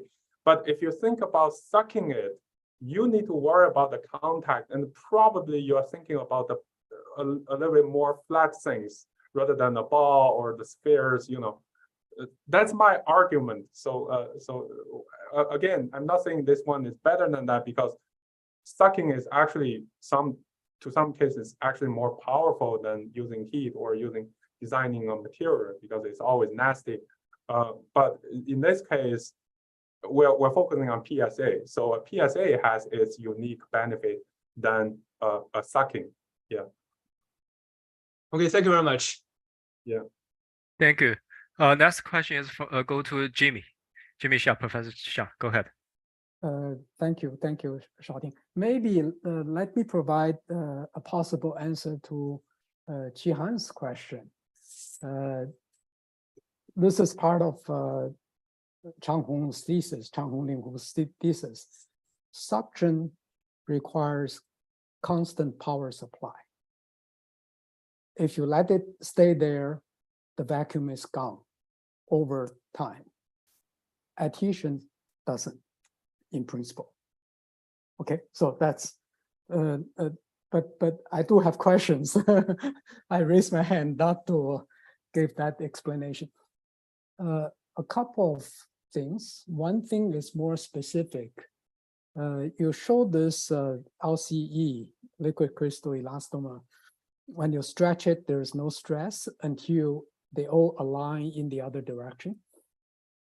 During that process, I'm assuming that there are domains formed. You showed that, this stripe type of patterns.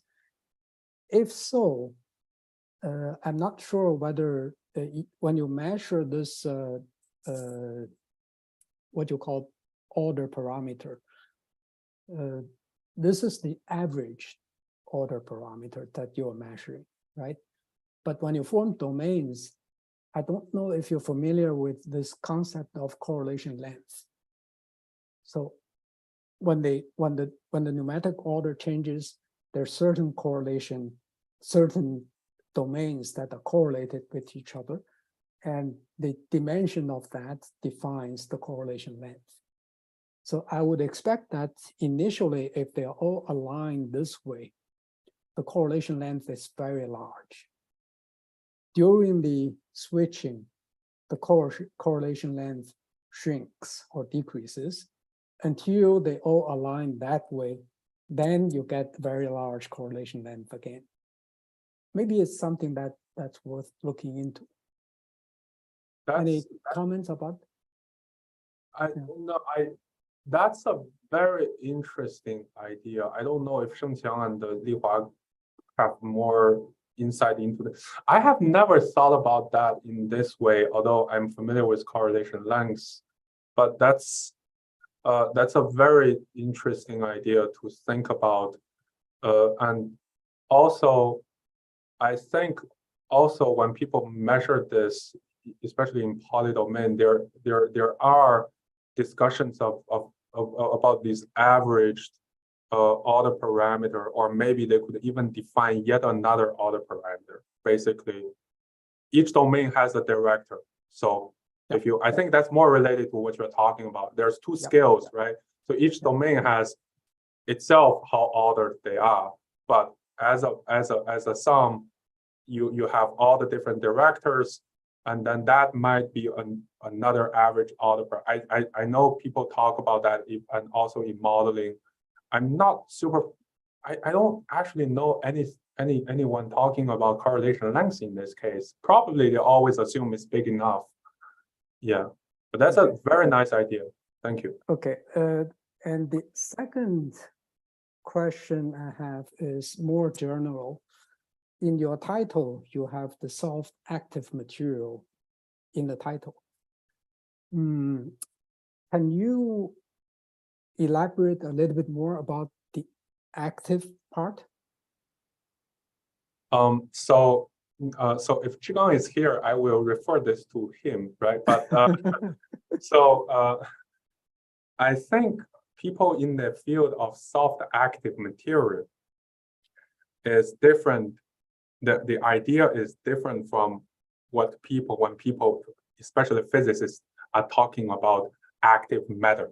Okay, so here when we are talking about soft active material, we're really talking about stimuli responsive material that could include consuming energy and non-equilibrium system and constant energy input. To some extent, it's actually also similar thinking about the keep pumping light into the system.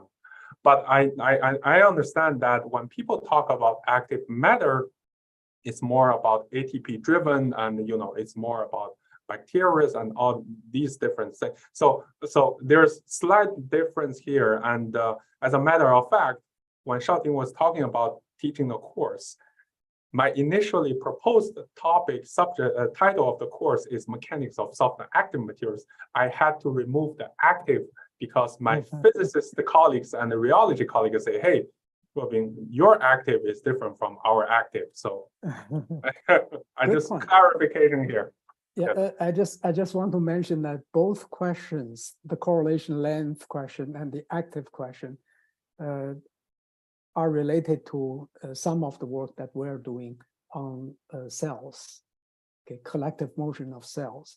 These are true active materials, and they do exhibit correlation behavior. Yes. When they are moving in a certain pattern. Thank you very much, Ruobing. Wonderful talk. Thank you. Very nice.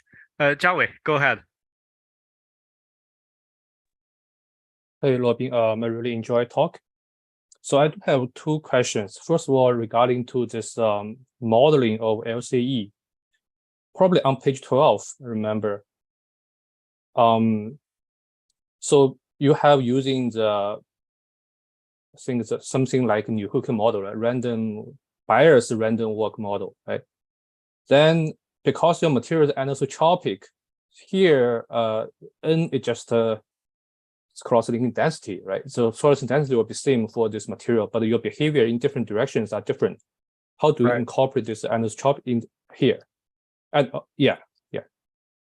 Okay, so I guess yes, because I hide some details. I didn't even tell you what these tensors are formed by, right? So so you can refer to the original paper. I think a clearer version of this is really the textbook of Warner and Corinthian, which is this, right? So this is a classical textbook you want to buy from somewhere. So now if you look into that, this L tensor, this is essentially what's different.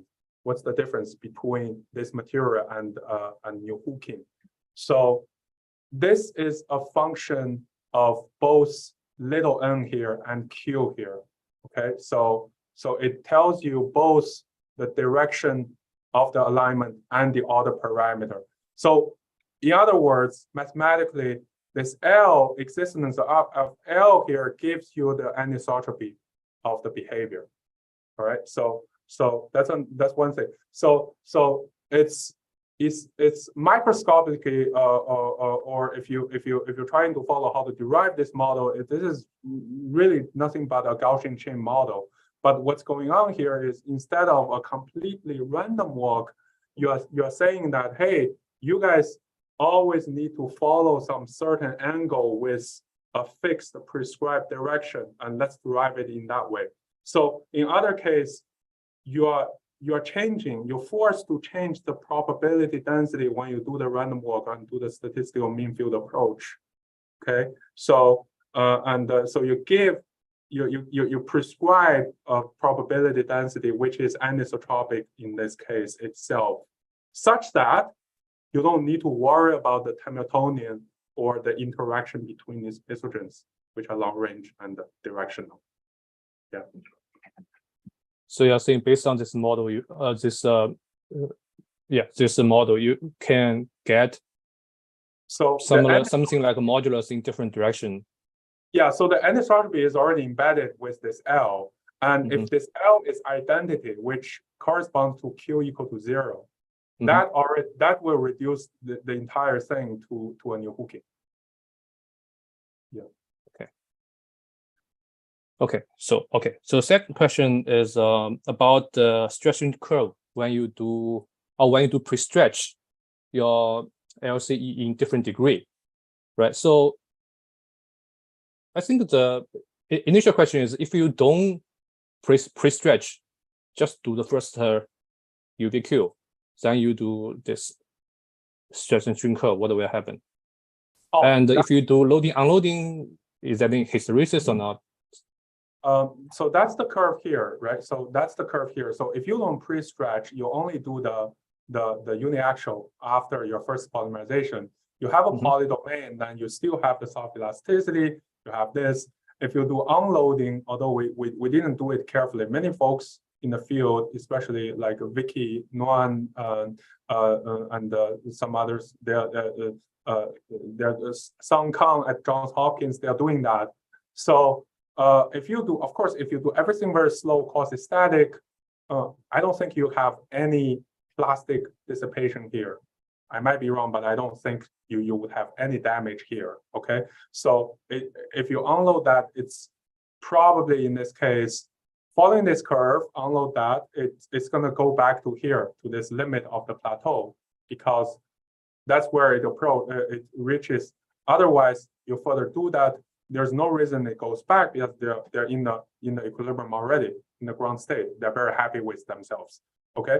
So, but in general, what I didn't mention at all in this talk is this material LCE is perhaps one of the best, if not the best, dissipative material in the world. So it's very dissipative viscoelastically. And if you have some finite loading rate, you're going to see large viscoelastic dissipation here. That's actually why people are doing startups, and the people are having, literature published papers talking about the dissipative application of this material. So I sometimes believe, we are doing all of these interesting things and actuation, and so maybe the outlet of all of these applications for this material is the dissipative application of this material in the end. So, but Chris Yakaki is doing that at CU Denver, and Sung Kang is doing that at Johns Hopkins. You can see their papers. Yeah. So if you cycle it, that means the hysteresis is still there, or you will shake down. Oh, I probably want to forward this paper to Shengqiang and Li Hua here. So I think Shengqiang, at least what I know, that he did some cyclic loading on even fatigue in this case now. So there's very interesting behaviors because, for instance, you imagine you cyclic it, and there's also other papers that you can sort of also gradually align the mesogens, right? So there's some very interesting things going on here. Yeah. Thank you so much. Yeah, we haven't touched that too much. Yeah. Perfect. Wonderful. Next question goes to Xavier. Go ahead. Hi, Ruobing. Thanks for your nice talk, and good to see so many familiar faces. I had a question also on this subject topic of soft elasticity and the same slide that you were talking with Jiawei. And coming back on a question from Gabo as well. So if I understand well, you obtain this soft elasticity domain when you do a polydomain orientation of your pneumatic faces. Is there, I'm not very used to that domain, that subject, but is there an influence of the size of your domain that you prepare before on the mechanical response? Great question. Yeah, great question. So again, I really invite all of us here to this field. This is a fascinating material. So a few fold of information here. Okay, so first of all, let me reshare my slides again. This is really a fascinating topic. So now, if I follow this synthesis by Yakaki and others here, you can't really control the size of the domain. Okay. It's one pod, so it's as it is. So probably it's microscale. Okay, so you can't really control. It's governed by certain length scales. You can actually derive that following some other energy term. Okay, so so it's probably microscale domain size. But the other fold of the information here is you indeed can play with more careful fabrication method to control the domain size, or even printing method to control the domains. One work I would recommend is this paper by Taylor Ware and Tim White here, which basically now all these little dots or little areas buckled up here, these cones here are one domain. Okay, it's not as what I was discussing the other on the other side, but the way you do this is you do a so-called surface alignment rather than a mechanical alignment. Okay, so you can use this tension to align the molecules, mesogens. And in this way, in this case, they have these cones buckle up. The microstructure of that is now here you see the alignment as well. So you can actually do some more careful alignment. And now in this case, in the middle case, what you are doing is you are having these circular directions like a cone, and then you have a topological defect in the middle. Okay, so you have this alignment in the specifically designed way, such that when you heat it up, all of these will shrink, right? Then you're going to have a buckle up because of the frustration. Okay, so in this case, you are designing the macro scale domains in this case. And it's very interesting because this LCE really gives you another opportunity, because if you think about these patterning these structures, now locally, we're talking about some deformation mode of something like a uniaxial shrinkage, right? But if you think about patterning hydrogels, like what Ryan Hayward has been doing and others, right? I think Jimmy also did something. If you think about patterning something like a hydrogel, that's a volumetric swelling. So I think mathematically there's something different here as well because of the two deformation mode. But I'm not an expert on that, but I know people are working on these kind of aspects. Okay, nice, thank you. And the second question, what's kind of related to that also is, so this small level of soft elasticity, you have a small stress level, which is kind of small, but can you kind of tune it? And which parameters allow you to tune it? That was. Okay, so this is a great question. You got to the point that if I talk about that, that's going to be 10 more minutes in my talk. So I Sorry. didn't do that.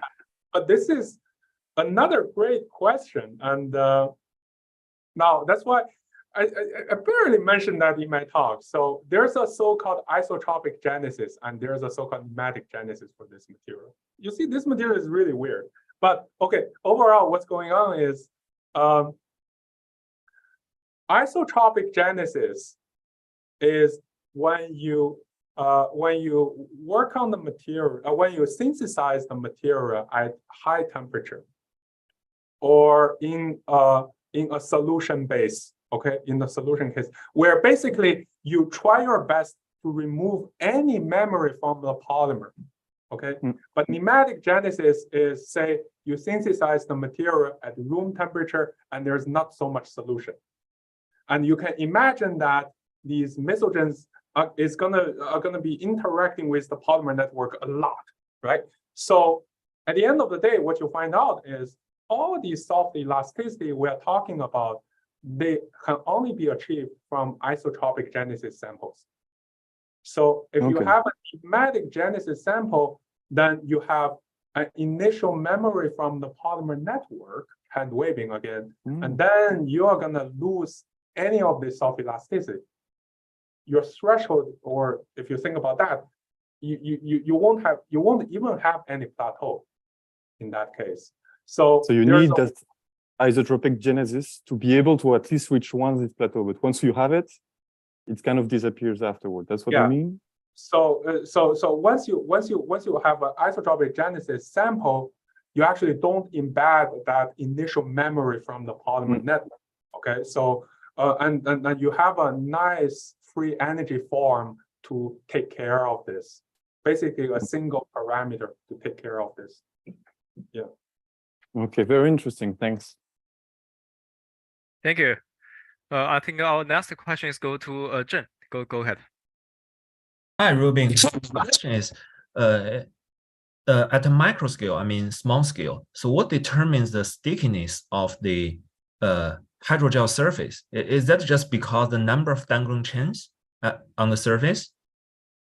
Well, the short answer is we don't know. The long answer is we are indeed working on this. So, and this is related, and Gable is here, he would appreciate that. I think this is, sorry, you don't need to do anything, but I think this is highly related to the fundamental mechanics of PSA itself.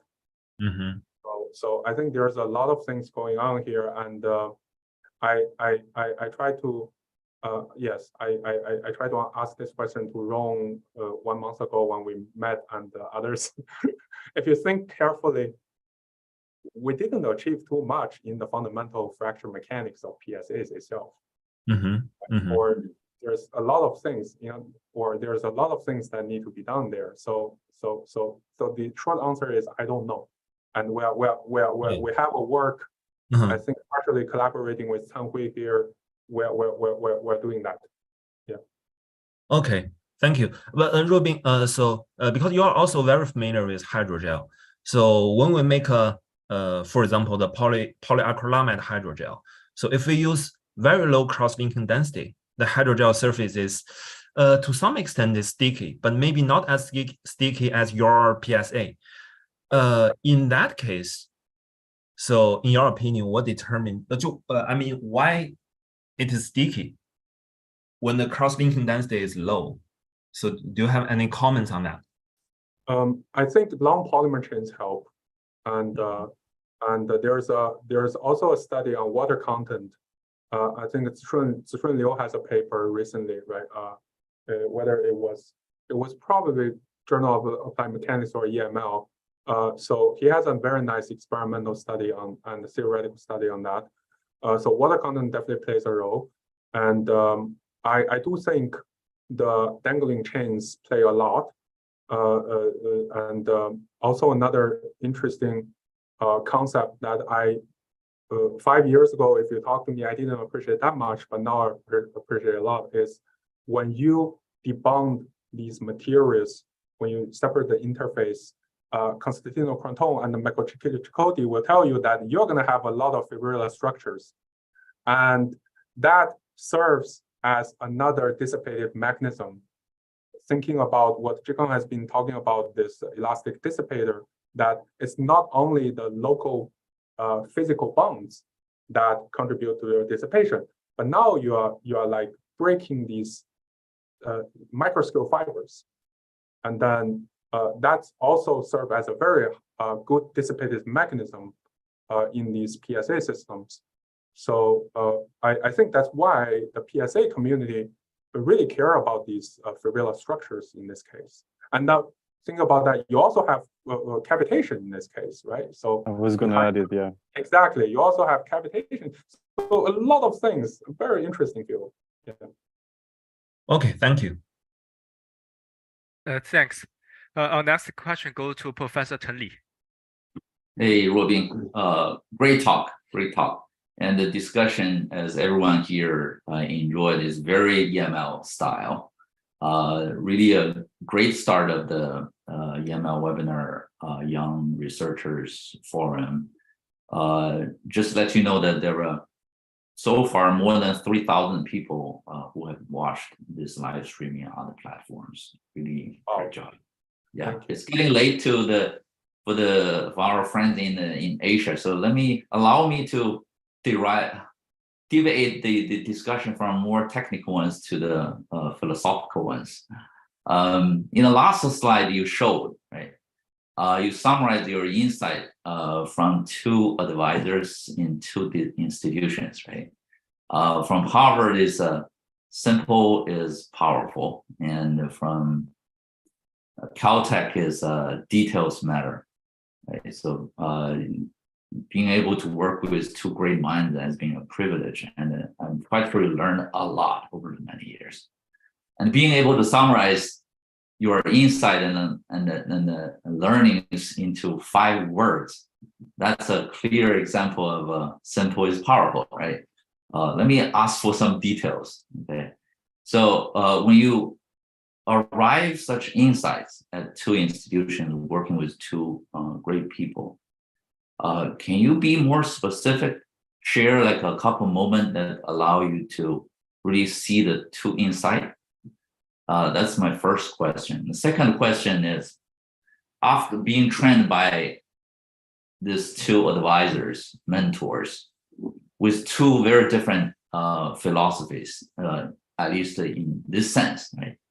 Now, you are an independent researcher here, like many of the people in the audience. junior faculty here. I'm quite sure you're trying to strike the balance between these two philosophies.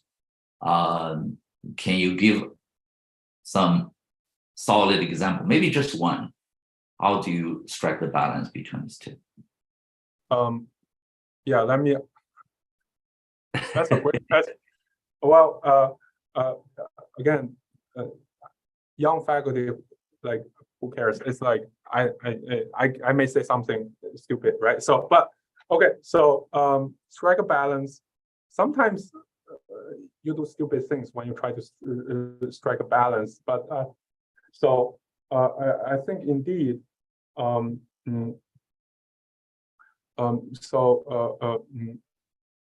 So for instance, if we think about this, a specific example is, if we think about this liquid crystal elastomer, I started this with Kaushik in 2018, and then started working on this. If you think about this material, and I gave a background, basically other pioneering work of a lot of things going on in this field. So I think in that case, you really need to care about the details. For example, isotropic genesis, pneumatic genesis.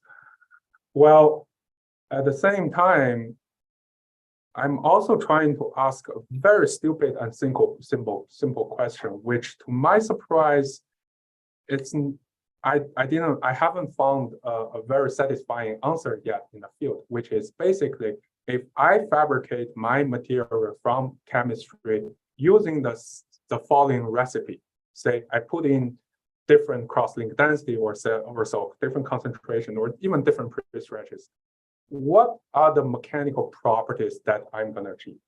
This is a very simple question to ask, right? But I don't see a very good answer yet. So if you think about the works I have been introducing, including others and ours, there's not too much direct comparison between experiment and the theory or modeling in this field, compared to hydrogels and elastomers. Because that's the motivation I was talking to my student. I wanted to start with this very stupid, simple question. Basically, in gels, for instance, polyacrylamide, we know if I put into a ratio of MBA or bis acrylamide with acrylamide, this ratio, I'm going to have a cross-link density of what? And that modulus, what I'm going to have is what in experiment, in reality. And I can control that. But I don't see that very good detailed information from the field of LCE, for example. And so I think that's a specific example where I'd like to start with a simple question, but then we really need to get into the details, all the details, and then we need to get ourselves back to answer that simple question. I don't know if we're there yet, but this is at least something I'm trying to do. And well, the specific examples from two advisor or two, well, this is only what I learned, right? This is not representative for their styles, of course. I'm not saying anything, no, I'm asking your experience. Yeah, my experience is, this is very interesting. And in mechanics, we know there's a side of rational mechanics, there's a side of applied mechanics, and right, I was sort of educated in with both rational mechanician and applied mechanician, and funny enough, my undergrad background is called theoretical and applied mechanics. So they tended to include both, right? So, but when I was at Peking University working with Professor Huiling Duan and Jianxiang Wang, and we were educated in a more mathematical way. So I was pretty good with my mathematics, calculus, and algebra. But I was personally, I was not very good at physics. I was trained with some physical courses, but I was not very good. So in my first maybe 2 or 3 years, so Qigong kept laughing at me because I don't know any physics. Okay, so I think in that way, I started to be converted or trained to think in a way with more physical understanding and maybe dimensional analysis or scaling laws, you know, following Zhigang, following Mahadevan, and following others. And then, so at some point, we even just tend to throw away all the tensor forms for our free energy, right? So we don't like any tensors, we don't like any, we only love scalars because it's simple.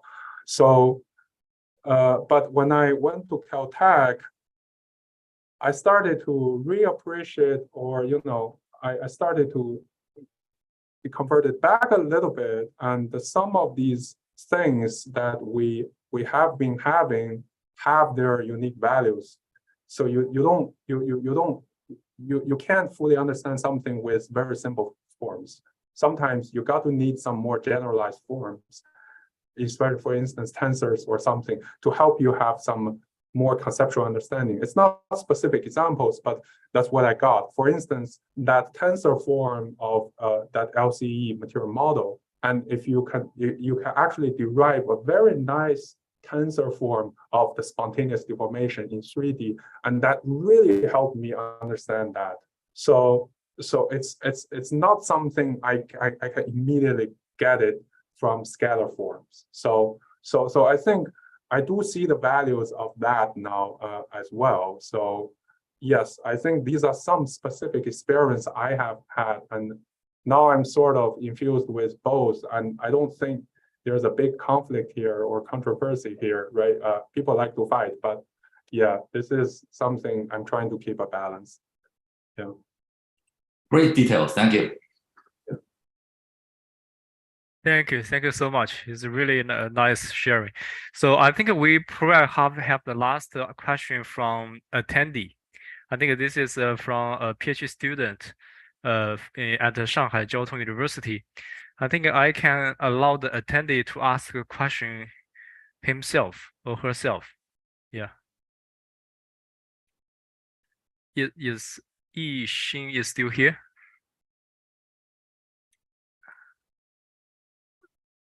If it is not here, let me just repeat the question in the chat box. So basically, question is about whether the material, liquid LEC, can switch the surface adhesion in a shorter time, or if it is a part. Oh, Yixin is here. Yixin, actually, can you ask a question? You're in person.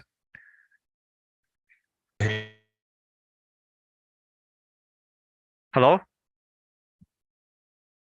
That's all right. I think I can also read the question in the chat box, right? So I think I can repeat the question. So the first question is whether the material LEC can switch the surface adhesion in a shorter time, or whether it is possible to get it changed rapidly so that it can be applied more easily to some specific work, such as a faster transport. Well, I think there's a few things here that you are trying to ask. So first of all, we haven't started working on any adhesion problem or research on LCE. I know Shengjiang is working on that. There's a nice paper by Said and Taranjev on that, but it's I also know people at UT Austin are working on that. So we're not specifically working on LCE adhesion. But if you talk about this adhesive, we discussed it here in the talk. It is, we foresee it is possible to be switchable in a shorter time if we think about the diffusion limit.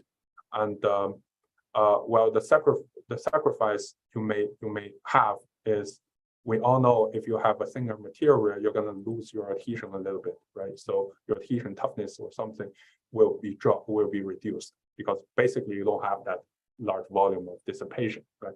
So get changed rapidly for other application. I don't know about fast transport. That's your topic, Shaoting. So I don't know about that. But I'm actually working on transport. Yes, yeah. You see, people are working on something about. So smart people are working on something about fast transport or tunable transport. So yes, it is possible. Yeah. Okay. Thank you. Thank you. I'd like to thank you, Ruobing, again for your wonderful talk and also spend a long time for actually communicating with all the panelists and attendees. Zhen, do you have any other things to announce? Oh, Or just that's- a very quick announcement. So the next webinar will be in mid or late October. So we're still confirming the exact date with the speaker.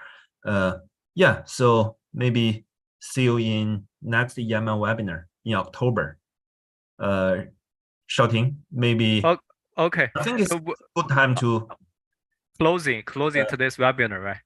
And thank you all for joining and participating for this discussion. And with that, I'd like to thank Ruobing again, and also like to thank panelists, attendees, and also organizers. Thank you all, and have a good night or have a good day. Okay. Thank you all. Thank you all. Bye bye. Thank you. Bye. See you next time. Thank you. See you. Bye bye.